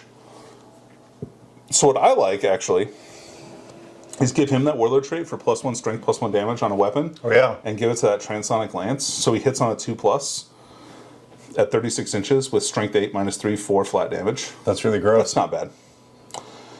Then you've got the Manipulus Mechanics. So he gets 3 extra attacks. And then he's got an Omniscience Staff, which makes him strength 7, -1 AP, 2 damage. He can repair. He's got Refractor Field. And then he's got the Galvanic Field, so you get to pick a Forge World core unit within 9 inches. And their Galvanic, Arc, and Radium weapons increase their armor penetration by 1. It's pretty good. Instead of like the extra range and the bonuses to charge and advance. I think he's super solid as a little support character. He's not very many points. He's a good candidate, I think, for some of those aura abilities that that you can get through the different specializations. Yeah. So those are pretty solid. So Tech Priest Dominus, I think his stat line is virtually the same. His weapons are mostly the same as well, although the Eradication Ray is less good by a lot. It doesn't get stronger or anything like that the closer you get, which is unfortunate. It just does extra damage and that. His Phosphorus and Serpentia is the same. Except it's dense cover instead of just ignores cover. The Volkite Blaster is excellent. It's 3 shots, heavy 3, strength 6, 0 AP, 2 damage. If you roll a 6 to wound, he does 2 mortals. Then he has Omniscient Axe, so he's got 3 strength 6, -2, 2 damage attacks. He can change around his weapons in the same way as you would expect. As he could before. He gets to Forge World core units get to reroll to hit rolls of 1, not just in the shooting phase anymore. Oh, cool. Which is great. And that's the nice thing about Call 2 is his rerolls are not shooting, they're melee as well. Which is nice, and he can repair, just like all the characters can repair. Which is really cool. Now, the Techno-Archaeologist is a brand new model. It is. Well, sort of. It's Daedalosus, right? They wiped him. They reverted him to factory settings. I really hope that that's actually the case. I would really like that. So he's got his stupid little pistol, which is an eradication pistol, which is basically like a short-range eradication ray. And then he's also got the Servo Arc Claw. So he gets to make 1 attack with that. If it's against a vehicle unit, it has damage characteristic of 4 and auto wounds on a 4+. So it's like an arc, like Servo Worm, I guess. Mm-hmm. He's only got 2 attacks. Anyway. So he does 1 little baby slap, and then he swings in with the Servo Arc Claw. Like he pistol whips you. And with then his terrible pistol? Right, with his terrible pistol, and then the arm comes down and zap.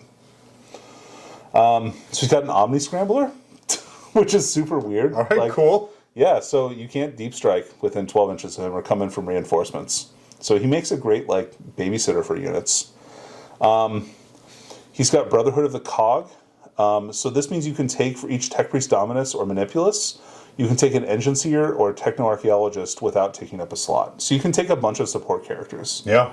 Which is great. I mean, if you look at this, you can take Call as a Supreme Commander. You can take a couple Dominus, the Archaeologist, all in the HQ slots without filling up. Yeah, so you could take technically 7 HQs in a battalion and a Supreme Command. Mm-hmm.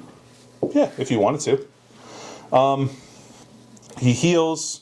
And then he's got Machine Focus, so you pick a friendly Forge World core, Cataphron Servitors, or Servitors unit, and if they're Cataphron Servitors, they can perform actions as if they were infantry, or they can shoot, without their ranged, without their action failing.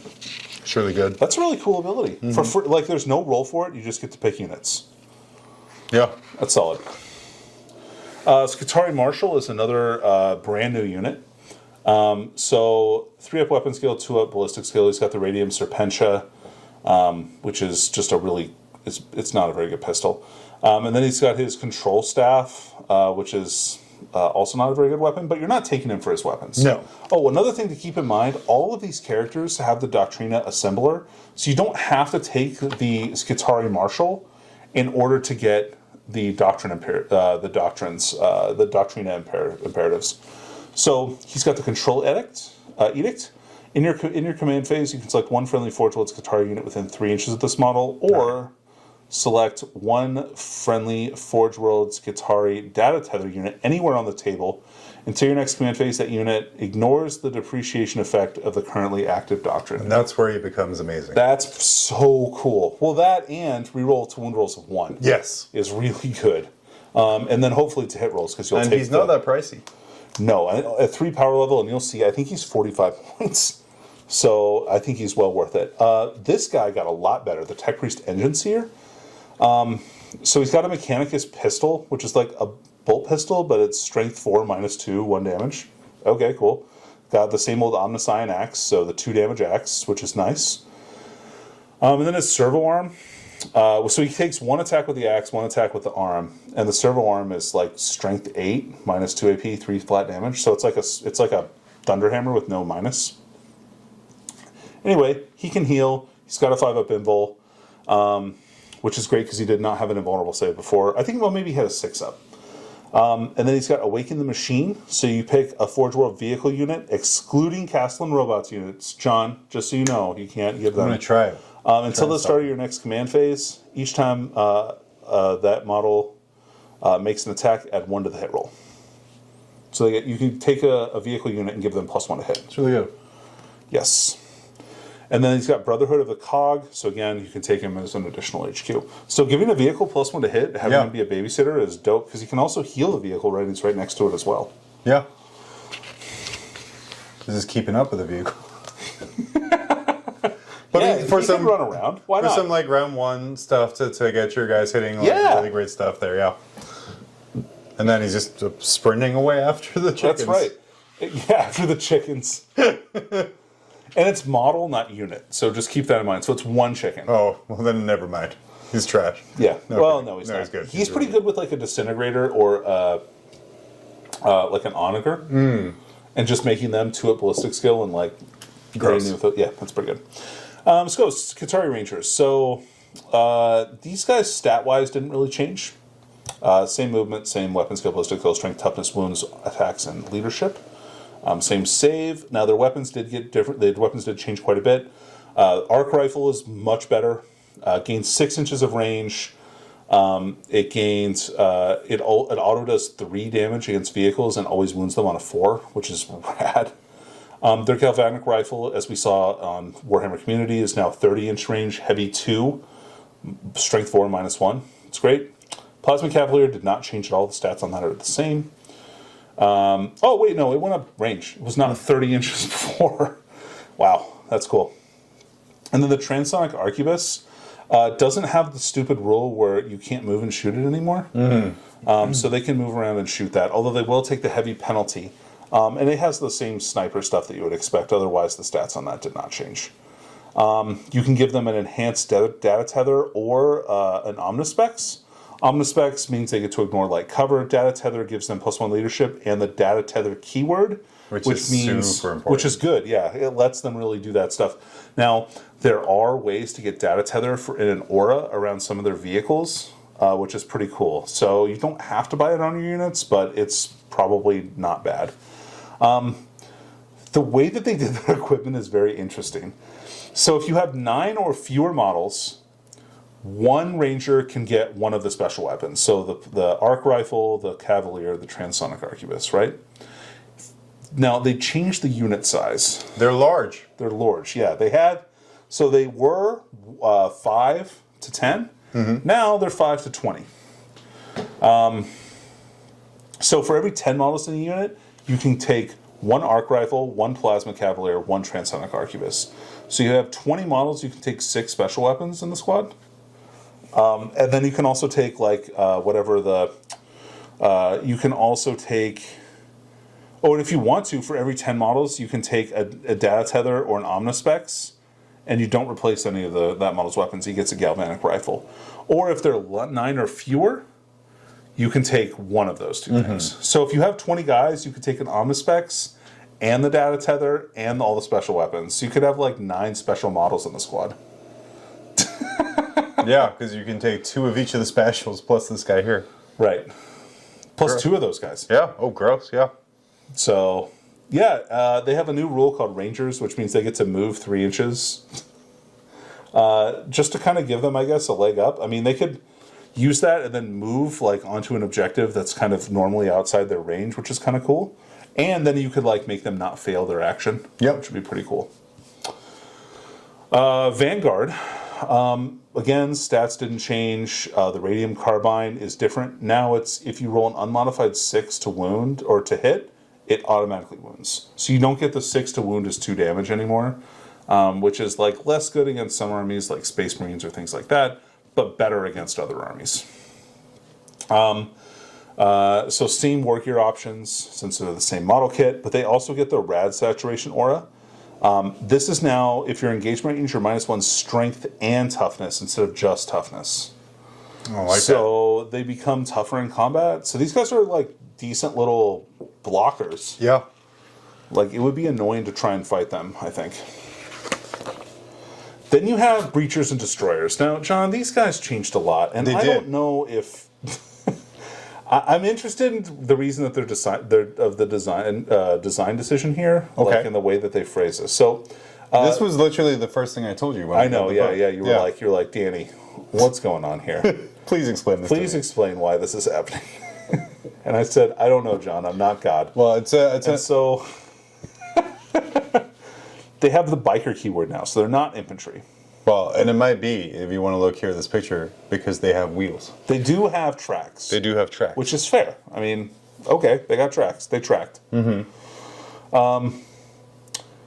But if they're bikers, then why do they have the heavy battle servitor rule? So this says models in this unit do not suffer the penalty for hit rolls incurred for firing weapons in the same turn in which it moved.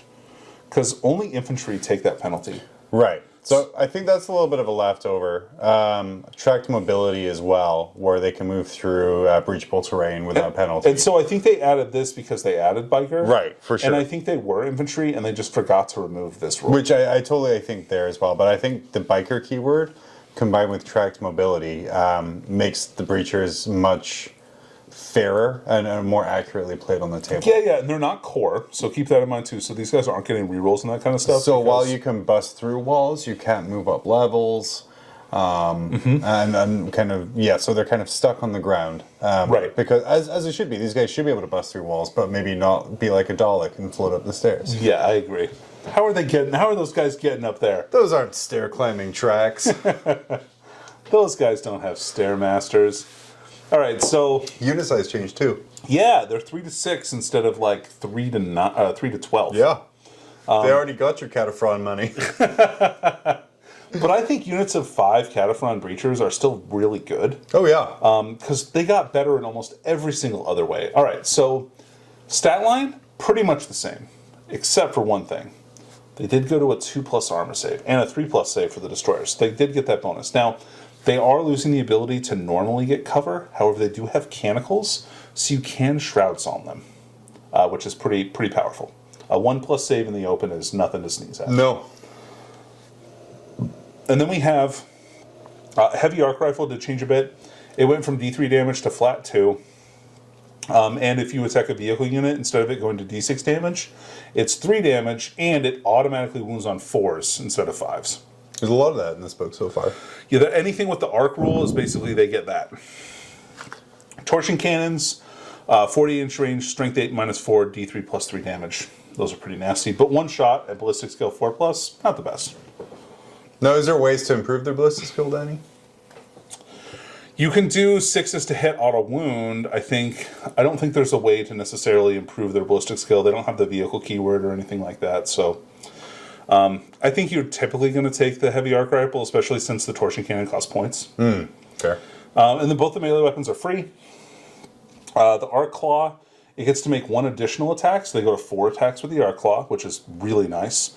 And when you attack a vehicle unit, they go to damage 2 and always wound on a 4. Not bad. Otherwise, damage 1 is not great, but it doesn't matter. And then finally, they have the hydraulic claw. So this is basically a thunderhammer with no minus to hit, which is pretty cool. Especially if you have like the Warlord trait to let them reroll misses in combat. The weapon skill 4+ doesn't matter so much. And they'll just walk around and beat up stuff at strength 10. So, as you are will to do. Okay. Next, we've got Cataphan Destroyers.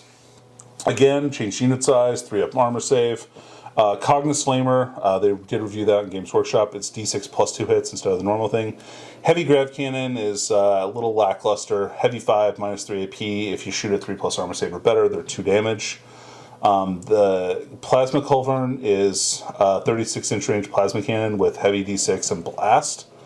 So it's strength 8, minus 3, 2 damage on the overcharge. I think you'll probably see this one on maybe Ryza. Otherwise, I don't necessarily think you'll see it a ton. I do like how, though, you only suffer 1 mortal wound for rolling a 1. That's pretty cool. Instead of just removing the whole thing. Yeah, he doesn't just die, which is very powerful, actually. Yeah. So, and it's the Bear's unit, so it carries over from model to model. So you can roll them all together, which is nice. Phosphor Blaster ignores dense cover like the other Phosphor stuff does. They have the same heavy battle servitor, track mobility, all that stuff. So good firepower. I think the heavy grav cannon is probably not bad if you're spending the points for elimination volley. Plus it keeps them kind of cheap. So I don't think they're terrible. I don't think they're great, but they're okay. I like that they're not the be-all and end-all of it's that not the army auto take, anymore. right? Yeah. Which I'm glad to see. And their points didn't change that much. They're still pretty inexpensive, I think. 40. Yeah, like 35 or 40 points, I think, for each of these guys, respectively. But we'll get to that in a minute. Servitors, you know them, you love them. They got Mind Lock still. They have Canticles. Look at this beautiful boy. I know, he's very pretty. They can have servo arms, which means that they get Thunderhammers. Okay, that's hilarious. So, yeah. They can do actions, though, which is interesting. They can? Yeah, they can. Well, that's mean. How come my mindless zombies can't do all actions, but your mindless zombies can? Because they're mindless robots, not that's mindless fair. zombies. Or cyborgs, rather. They got canticles. I just got tentacles. Yeah, learn it. All right, so next we've got the Fulgurite Electro Priests. So the Electro Priests, stat-wise, didn't change that much. They're still like 3-up, 4-up, 2 attacks. These guys are 4-up, 3-up with 2 attacks. Why is his attack bold? I like that. Just to show you like how serious they are. How serious he is. Isn't his ballistic skill also bold? Yeah. Weird. Maybe he was a degrading profile, and then they were like, wait a second, this is a 1-wound model. Oops, I copied and pasted the wrong chart, guys. All right, well, whatever. Electro Tech Stave is the weapon for Fulgurites. This went from D3 damage to flat 2 damage. It's still plus 2 strength, minus 2 AP. And each time an attack is made with this weapon, an unmodified wound roll of 6 inflicts 2 mortal wounds, and the attack sequence ends. Still real good. Yeah, still very good. They have the Voltgeist Blast. This changed. It's not the models in your unit. It's the models from your unit that are also in the engagement range. So you can't charge one guy in with 20 priests just do like 20 rolls and try and nuke them, and then attack the other unit that they were charging, which was pretty annoying. They still have 5-up ignore wounds, and then they have Siphoned Vigor. Is now you get to add 1 for the Voltgeist Blast, which is cool because that means like 6+, so 5s and 6s do mortals, which is nice. And they get a 4-up invulnerable save instead of their 5-up invulnerable save, which is less annoying than it was before. Right? Totally agree. And there's no way they don't have the stratagem to get the +1 in impulse or +1 to saves on objectives, which is great. Now Corpus Cari. I think these guys are one of the most improved units from this book. So they're Assault 3. They're Strength 5, which is the same, right? But they're now -1 AP, which is huge, and 6s still score 2 extra hits, right? And it's not 6+, it's just unmodified 6s, which is even better. The electrostatic gauntlets are now +2 strength instead of being strength 5, which is important for Chant of the Remorseless Fist, because then now that can make them strength 6, which is nice. Still get the exploding hits on that as well. They have the same Voltgeist Blast, the same Fanatical Devotion. Their special rule instead of Siphon Vigor is Motive Foresight, which means that they never suffer penalties to hit roll and ballistic skill modifiers. It's pretty good. That's awesome. So you can advance them every single turn and still fire off full blast. Yeah. So I really like them. And both these units are the same points now. So that's pretty cool. All right, Cybernetic Adeptus. He got a lot tougher. He's got a 2-up armor and a 5-up imble, which is nice. And he's still got his Power Fist. And he's got his Gamma Pistol, which doesn't reroll to wound against vehicles anymore, but that's okay. He's got Master of Machines, so he can heal. He's got Battle Codifier. If he's Battle Forged, you can take him into detachment with the unit castle and robots without taking up a slot. He's got a special action that he can do called Field Reprogramming, which lets him, when the action is started, select one friendly Cataphren robots unit within 6 inches of him, of the model performing the action, and one of the available protocols in that unit's stat sheet. The action is completed at the end of your next command phase. When it is completed, the selected protocol replaces the active protocol. So basically, like, you walk him up, and he's reprogramming. Now, the disadvantage to this, of course, is, right, if he's taking this action, he doesn't get this ability. And this ability is really powerful. So this ability is Machine Sentience. While friendly Forge World Castle and robots are within 3 inches of him, they gain the core keyword. Huge. I can't think of a single unit that gets core and like added to its data sheet. Can you think of one? No. Like, I think this is the first that we're seeing this, which is a great thing. We talked about how the core keyword would be super useful for adding and removing it. Yeah, exactly. And flavorfully, this makes sense that the guy who's programming and pointing the robots where to go is giving them that core keyword when he's near them. Right, because he's not giving them orders on what to do anymore, which is cool. And it makes sense when you're changing the cassette tape, so that it wouldn't get core anymore. Exactly. Now, because this is an action, and it takes an entire turn to complete here, if you were to charge him in any way, then that means that the robots are going to fail. No. Right? No? You can still fight, you just can't charge. Okay, perfect. I'm just looking at ways to destroy this stupid little Dismith, because this is the first character we've seen with a pistol that isn't trash, outside of maybe Call. I mean, it is a 3 damage pistol, which is kind of spicy. Next, we've got Sakaran Infiltrators. Now, these guys are pretty interesting. I think they're really great. I feel like I wouldn't take an AdMech army if I didn't have at least 1 unit of them in my list. You do like them. So they have movement 8, which is great. They don't have quite as many attacks as the Ruststalkers, but that's okay too. So you can choose to give them they can either have power swords and stub carbines, or they can have flechette blasters and taser goads. You can't mix and match their weapon options, unfortunately, which I'm a little disappointed by. I feel like you should be able to take any pistol with any close combat weapon. I don't know. The colors clash. Yeah, that must be it. So power swords are great. Like, if you want to take power swords, that's fine. I just like the taser goad better because strength 6 is really important in a lot of ways. Unmodified hit rolls of 6 score 2 extra hits, so they get Tesla on their attacks, so they can get a lot of attacks. You can stratagem them for an extra attack on the entire unit as well.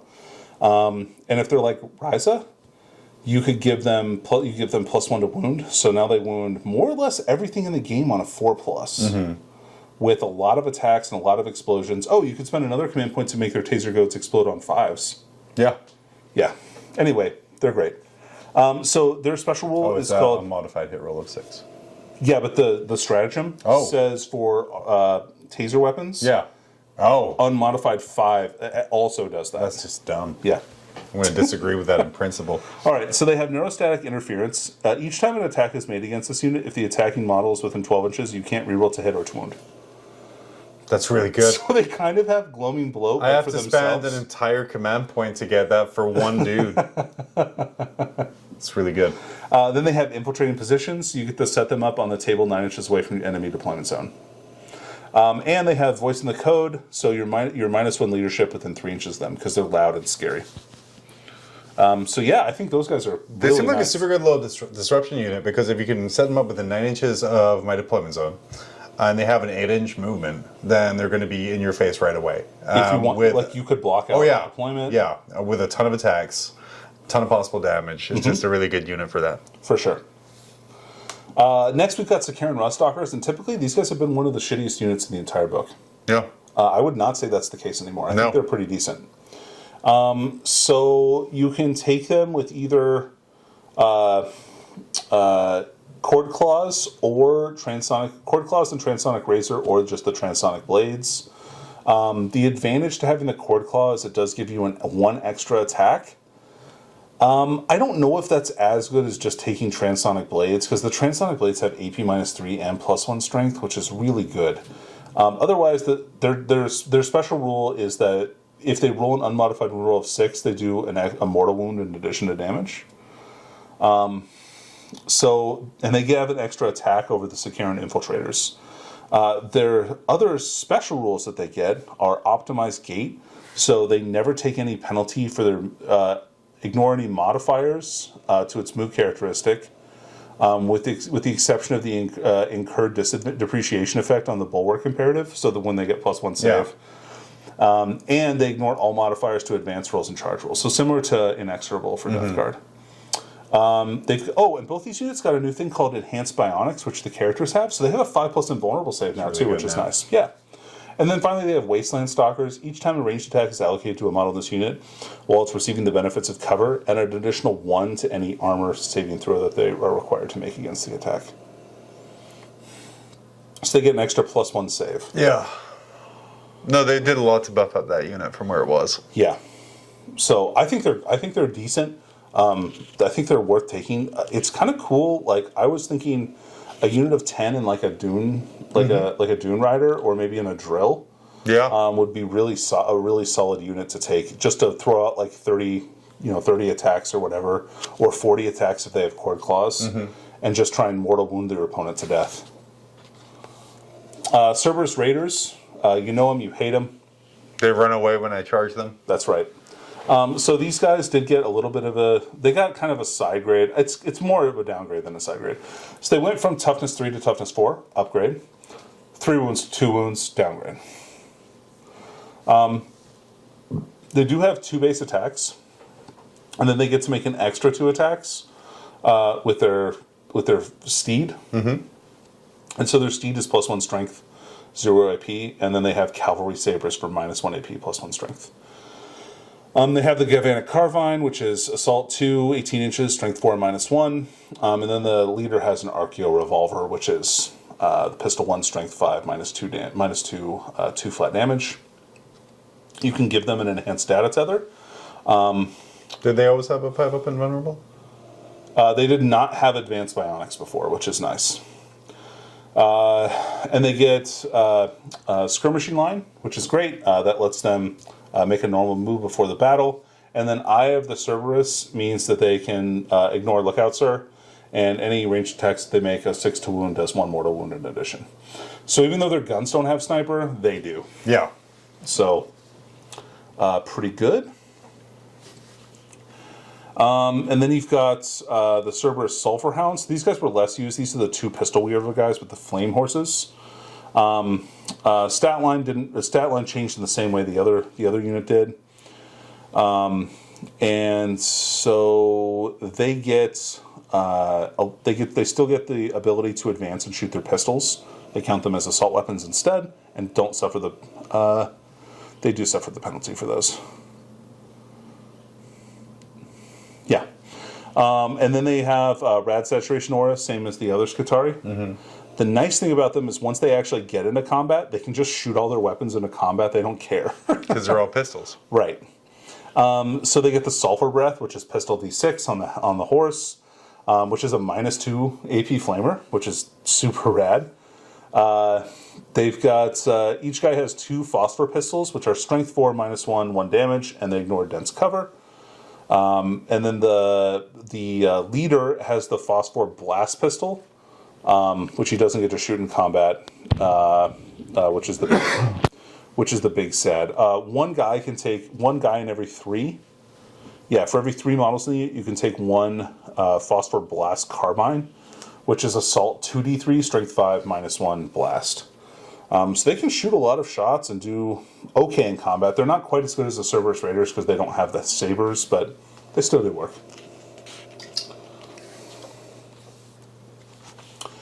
Taraxi Sterilizers. Oh, one more thing about these guys, actually. Yeah.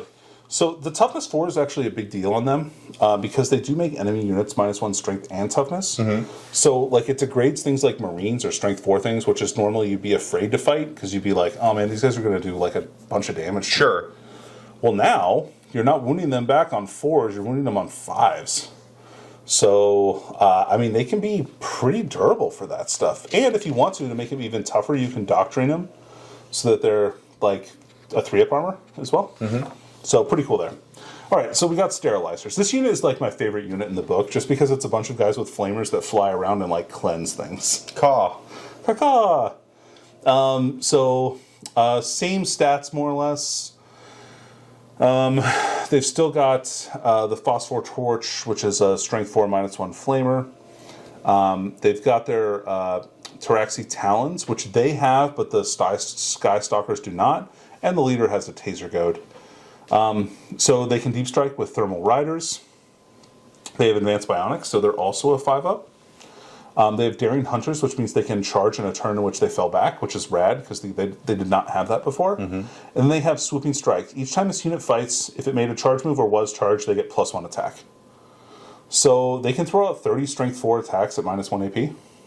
Yeah, that's not bad. Bring a little bit of horror. Yeah, it's not bad. And then the Sky Stalkers are the guys with the multi-shot Fletchet carbines. So you saw a lot of these guys with like Wrath of Mars to fire like 45 shots into you to try and do damage. These guys are great in that they can fall back and still shoot. They can still deep strike. The Fletchet carbine did go down from 24 to 18 inches though. So it's not quite as good. Both these guys are core as well. Yeah. Which is nice. So is the Iron Strider Ballistari, which I was shocked by. That's a surprise. Yeah. So 1 to 6 for models in this unit. They did get a 3-up armor save, and their toughness 6 was 6 wounds, just like they were before. Their weapons got a lot better. Twin Cognis autocannons are Assault 6, and Assault 6, not Heavy 6. So they suffer no penalty for shooting into combat, which is awesome. And they can advance and fire them with no penalty. And then their las cannons, the Twin Cognis las cannons, are now D3 +3 damage. So dumb. That's so good. It's like which one of us has a Mechanicus army? Fair. Let's see. So they can still explode. The broad spectrum data tether is something that they all have. As a special rule, in your command phase, select 1 friendly Forge World Skitarii core unit within 6. Until the start of your next command phase, they get +1 leadership and they get data tether. So this is a way that you can give your Skitarii units data tether when they normally wouldn't have it to get the benefits from like some of those Warlord traits. Which is like just some insane, what's the word I'm thinking of? Like the ability to kind of have something on the other side of the table suddenly gain data tether. So your guy over here can shoot the right power over to them is just some synergy. Yeah. Some insane synergy on that one. Dude, it's like... Who needs an aura when you can just give your power to literally anyone on the table? Who needs an aura when you have Wi-Fi? Now I need you to paint up one of your Iron Striders just with like the little symbol for Wi-Fi. Yeah. Sidonian Dragoons, these guys are still... Like, they're probably my favorite unit in the AdMech Codex just because they're like the whole idea of like a knight that like rides around and zaps people with a big taser on a stick is super cool. Literally riding a person though. It is. A person in there. Yeah, let's not question it too much. This is 40K. That's fair. Their taser got a lot better. It got an extra AP, and that's great. Yeah. And it's still 2 extra hits on 6s to hit, or 6s to hit or 2 extra hits, which is nice. And they got 4 attacks apiece. They have.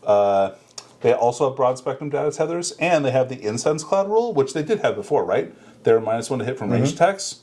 Yeah, it's just -1 to hit now. Oh, good. So they're just -1 to hit in combat as well. They're really because they're smoky. They're really against the environment. They are. So you can they normally come with the Radium Giselle, which is like a sniper rifle, I guess. But like, who's taking that? Anyway, you can replace that with the Taser Lance, although it does cost some points. And I would always give them the Phosphor Serpentia, depending on what your point situation is there as well. Castellan robots.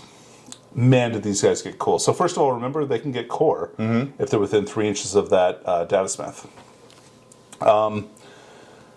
They have canticles. The cool thing about these guys now is that their normal equipment is Castellan Phosphor Blaster, Incendiing Combustor, and Castellan Fist. So they have one gun and one fist, which is not a combination they were allowed to have before. They were either all fists or all guns. No substitutions, John. And so now you can swap those around. You can equip them however you'd like them to be. The Heavy Phosphor Blaster is the one on their back, and that's Heavy 3, Strength 6, -2, no dense cover. So that's basically the same as it was, although you still get cover saves for light cover, which is nice. The Incendiing Combustor is now Strength 5, -2, which is nice as a flamer. And the Castellan Phosphor Blasters, so these are the ones that mount in their fists. You can see it has less range and less AP, but it is 2 flat damage, which is nice. And then the Castellan Fist is great. +4 strength, so brings them to strength 10, nice. -3 AP, also nice. 3 flat damage, hell yeah. They get an extra attack when they have it. So there are 4 attacks with 1 or 5 attacks with 2 if you want to go double fists. And they got an extra wound, which is real nice. They were 6 wounds before, so it's getting 7 is a big deal. That means you can't one-shot them with the Dark Lance. Oh, yeah? Their battle protocols have changed significantly. So Aegis Protocol used to give them +1 invul save as well. Now it's just a 2+ armor save. I think that's probably pretty fair. Keep in mind you can give them a 1+ if they have Shroud Psalm, which is easy to do, especially if you have Call on the table. Conqueror Protocol makes their weapon skill 2+, and they get to reroll charge rolls for it. They can still shoot. They used to be they weren't able to shoot at all. Now they can still shoot. They just get 2+ weapon skill. Amazing. And then the Protector Protocol is now way nerfed, which is great because nobody liked to play against the Dakabots. It basically means they can't move, and they get ballistic skill 3+. They still have the repulsor grid, so if you roll a 6 to save, you make them take a mortal wound. But other than that, yeah, they're really cool, and they're cheaper now by 25 points a model, over 25 points a model potentially. So I think they're pretty great. I can't wait to see lists with them. They seem like a really cool little Dreadnought upgrade. All right, Scorpius Disintegrator. Major changes for this model. There aren't really a ton. He does get the broad spectrum data tether, which is nice, so he can buff the units around him to get data tether. He's got the Belarus Energy Cannon, which was the indirect, is now strength 5 instead of strength 6, but otherwise it remains the same. So is the Ephemerite Cannon, and the missiles and the Cognis Heavy Stubbers are now Assault 4 instead of Heavy 3. Super great. Onagers, now instead of like taking the Icarus Array and having it be 4 weapons under one profile, so when you shoot them you can't split them out, now they're 4 different weapons, so you can fire them however you want. And they don't get a -1 to hit if they're shooting at targets that are not flying. They just get +1 to hit against aircraft units, which is nice. The Eradication Beamer changed. It's now, depending on your range, has different stats. It's a battle cannon that only fires 1d6.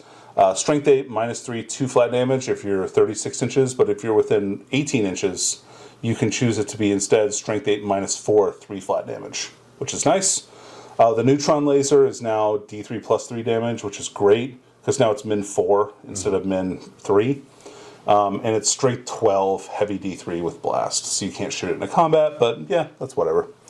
And then finally, this is the most improved profile, is the Onager Heavy Phosphor Blaster. Heavy 8, Strength 6, -2, 2 flat damage, no dense cover. That's great. And you can buy a broad spectrum data tether or smoke launchers for him if you want to give him a smoke screen. So you have some options there as well. He doesn't get the reroll invulnerable saves that he used to. If there was like another onager around him, they could reroll ones for their invul, but that's okay. I think they're good for their points. They're not very expensive, and they, especially if you have the Icarus array, they have a lot of shots. Mm-hmm. They have like 10 shots from that, which is pretty nice. Scorpius Dune Rider, it got upgraded to 12 models, which is cool. And it can hold 12 infantry or Forge World infantry. I'm trying to figure out what that means. Like, I guess there might be some units that don't have the Forge World keyword in here, but I can't think of any. Do the regular servitors? I think they do, yeah. I mean, that's the only one I can think of off the top of my head that wouldn't have. Yeah. They do. Oh, yeah. I don't know. Oh, I know why. Inquisitors? No. The guys, the Praetorians, the Titan Guard. Oh, yeah. The Forge World guys. They don't have the Forge World keyword, so they can still ride in these. Okay. That's kind of cool. Future-proofing. Or, yeah, like an Inquisitors could ride in them as well. Yeah. Yeah. Well, I think they can anyway because of their rules. But I think they have that. They double can now. Right. And they increased it to 12 instead of 10, so you can put characters in there. Also says it doesn't say friendly infantry. So you can scoop up the enemy infantry. I'm going to board that deck with my dudes. Just going to put the ramp down and scoop them up and then kind of drive away. Because, okay, rules is written. It does say just 12 infantry can ride in there. Yeah, but I don't think you could. I don't think you could embark in them. I think it would be old disadvantage if you wanted to. If you wanted to play in that mind space, which is dumb. Don't do that. Your opponent could embark upon it, but I don't think you could because you can't move your opponent's models. No, that's fine. My guys are going to hide inside of your transport. All right, I'm taking them over here. They're going on a bus ride they won't forget. Anyway, he's just got a casual 16 shots from Heavy Stars too, so that's pretty cool. Next, we've got the Archaeoraptor Transvector. Oh my god, this rule. Why? Oh, okay. It's so complicated. It's really complicated. It's really cool, but it's really complicated. It's flavorful. Yeah. They have a new rule that basically makes them into a drop pod. Super cool. Yeah. It's cool. They have the command uplink that you can take, or the chaff launcher, which is the same. The command uplink will give units the data tether keyword, kind of like the broad spectrum data tether that this has, that kind of thing. So they have this rule that has two new rules. It's got the combined landing and the aerial deployment. So aerial deployment lets you take 2-for-1 flyer slots for these guys. Combined landing, and I'm going to paraphrase this because I'm not reading this whole thing. Jesus Christ. All right, so both models are treated as one transport for the purpose of transporting up to 12 infantry models, because these guys can normally only hold 6, right? And they they both deep strike in 9 inches away in your first, second, or third movement phase, regardless of mission rolls. And then everybody can get out. They have to be deployed within 9 inches of each other, and then the unit just has to be deployed in coherency for disembarking from... Each model has to be able to disembark from that transport, but it has to be in coherency with the rest of its unit. I don't know. We'll see. We'll see how this works out. It's a cool idea. It is really cool. I want to see this played on the table in some kind of meaningful way. I think there's... I don't know. I don't know why you need to get 10 guys out there so bad. There's a lot of ways. So there might be some play where you drop the 2 planes down, and that blocks off 2 sides of an objective. I can see and then that. you empty the guys, and that blocks off the other side, so you can almost encircle it. And then you can't really get past the plane. Yeah, you could hide the guys behind the footprint of the plane. Yeah. Put them nose to nose, so your opponent can't right. So assault your unit. There's something here, but yeah. God, you need a mathematics degree to figure it out. You just got to make sure you understand that raiders, you can deep strike and charge them in less than 9 inches. Where's your triangle for this one? All right. Next, we've got the Archaeopter Stratoraptor. This guy more or less has exactly the same rules. He's still maneuverable, still has airborne, still has the twin Cognus las cannon, which is a lot better. Yeah. Still pretty good. And then the Fusilov still has the bomb racks, so we can bomb. Let's see here. So you can select one unit it moved over, roll 66 for each vehicle or monster unit, and then roll 1d6 for each other model in the unit to a maximum of 10. On a 4+, they take a mortal wound. That's not bad. I mean, like an average of 3 mortal wounds on a tank is like not terrible. And he still has 4 Cognis Heavy Stubbers, so he still gets to fire 16 shots. Yeah. Pretty cool. Yeah, so he's good. And then that kind of finishes this off. To go to the weapon profile, you can see it lists all the Cognis. So they have so many different weapon categories. Yes. Arc, Carbine, Cognis, Galvanic, Phosphor, Plasma, Radium, Rifle weapons, Taser weapons. So, yeah, basically any word that has the word rifle is a rifle weapon. Anything that has carbine is a carbine. So, I don't know, pretty cool. I'm glad that they define all that stuff. And all the melee weapons here, you can see that. And then finally we have points. So yeah, your Marshal being 45 points is a steal I think for what he does. I think he's great for 45. 45 and he doesn't take up a slot is amazing. He does. No, wasn't it the Marshal and the engine seer? it's- Or no, the techno-archaeologist. Yeah, techno-archaeologist and the engine seer. Well, then filling a slot for 45 Oh, I points totally in get that HQ category. So for me, I feel like the slots I'm going to take is I'm definitely going to take a Marshal. I'm going to take a Dominus, and I might take a Manipulus. Mm-hmm. I'm probably taking a Techno-Archaeologist because Omni Scramble is great for like fucking with the backfield. Yes. Which is great. And then the Tech Priest Engine Seer, if I have tanks, I'm going to take him so too. good now. Yeah. So hot right now. Electro Priest still great. Rangers. Oh yeah, Call went down too. And all these characters you can see 75 points, 55 points, 70 points, 55 points. They're all pretty cheap. Rangers and Vanguard, both 8 points. And with those increased unit sizes, like so good. I mean, I know like the talk coming out right now is Skitarii Horde is going to be like a real thing. Like I could see deep striking 20 Rangers or 20 Vanguard, and then if you have the Rangers using the strat where you're wounded, where any hit roll of 4+ auto wounds, or the Rangers like just deep striking them in and shooting 80 shots, making the Doctrina imperative that they get +1 to hit for ballistic sales, so they're hitting on 2s, rerolling 1s from someone. So good. Yeah, the Electro Pieces are great. The Datasmith is only 40 points. Let's see, what else? What about the Flappy Boys? The Infiltrators and Ruststalkers are both 17 points a model. I think that's totally a reasonable price point for them. Sky Stalkers as well, being like 17, 19 points. Yeah, exactly. Yeah. Sterilizers are 19 points, totally worth it there. The Raiders are 16 points a model, so their points didn't change. They're still very good. Ballistari, 65 points.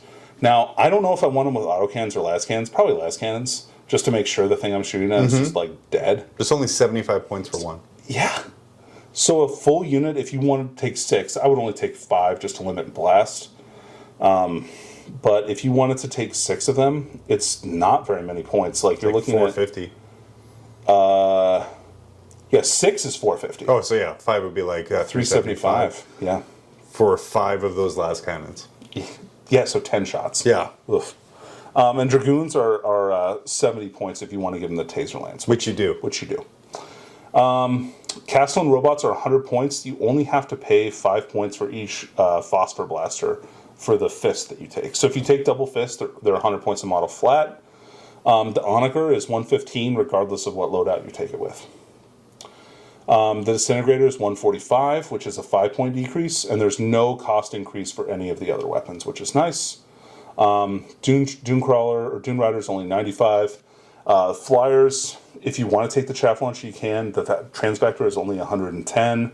The Fusilov is the one with the guns, right? That's the one with the. Sorry, now I'm like flipping back and forth. It's the bombs. Oh yeah. Oh man. So the Fusilov only being 130, I think, is a steal. I think he's still really good. So in my mind, I'm taking like one of him at least, maybe 2. Right. Because like the Transvector, just with the weird drops you can do now. It could be really fun. For 220 for 2 of those is not a huge expense. It's also just 32 shots. Yeah. Which is nice. So yeah, and then they've got a glossary of the different rules that you can take. So, man, I'm excited about seeing this book in action. What about you, John? It's a great book. If you look at everything that was added, A lot of the units had invulnerable saves added. Or their invulnerable save that they had was improved to something better. Yeah. A lot of the guns have got better. And it's just, in all, it's I feel a better, more balanced book, whereas before, previous Adeptus Mechanicus was, oops, all track servitors, the army, right? And you're running into that gun line. We've all played. Oh, yeah. Running into many Call, times. Daedalus, the track servitor gun line. This now, I don't know what I'm going to face. I have a game this week coming up against, I think, about 120 Scutari probably. Wow, nice. Or something like that using these new rules. I'm excited to play into it because, for once, I know I'm not going to run headfirst into a gun line. And the other thing that it has that I really like is so many movement shenanigans. Yeah. So you can, even your base troops can move 3 inches per game. Right. So, I mean, and you can do weird little things to maybe move onto an objective after that. So maybe you hide more, or if you just go off the table because you're right there, or maybe you're going to fly away.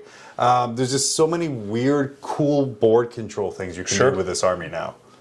I could see that, with flyers, like flying off the table. Yeah, and then also the guys you can, what was it, the Taraxi, where you can CP. Well, I guess you can't fly off the table with them.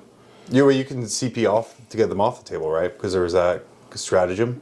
There's a Warlord trait that Warlord lets you trait, pick people and put units in strategic reserve, which is nice. But there's lots of things you can do deployment during the game.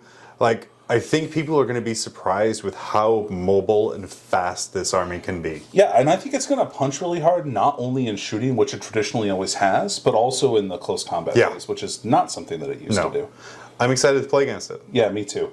I think this book is a big win. I don't think it's super busted. I think it's really fair and really good. I hope that it does some work against Drukhari.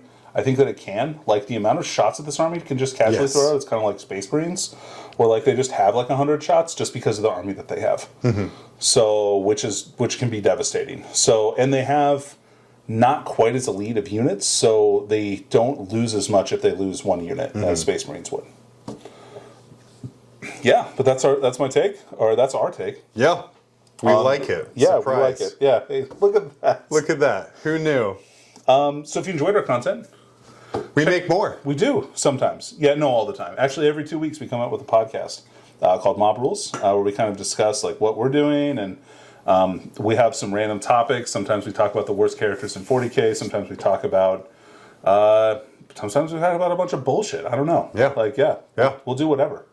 But check us out wherever mediocre podcasts are found. Which is in a lot of places nowadays. It is. Any two middle-aged white guys can come up with a good place for a podcast, right? So check us out there, or check out some of our other content that we do for video content. We'll be posting up more here soon. Yep. All right. Thanks for listening. I'm watching.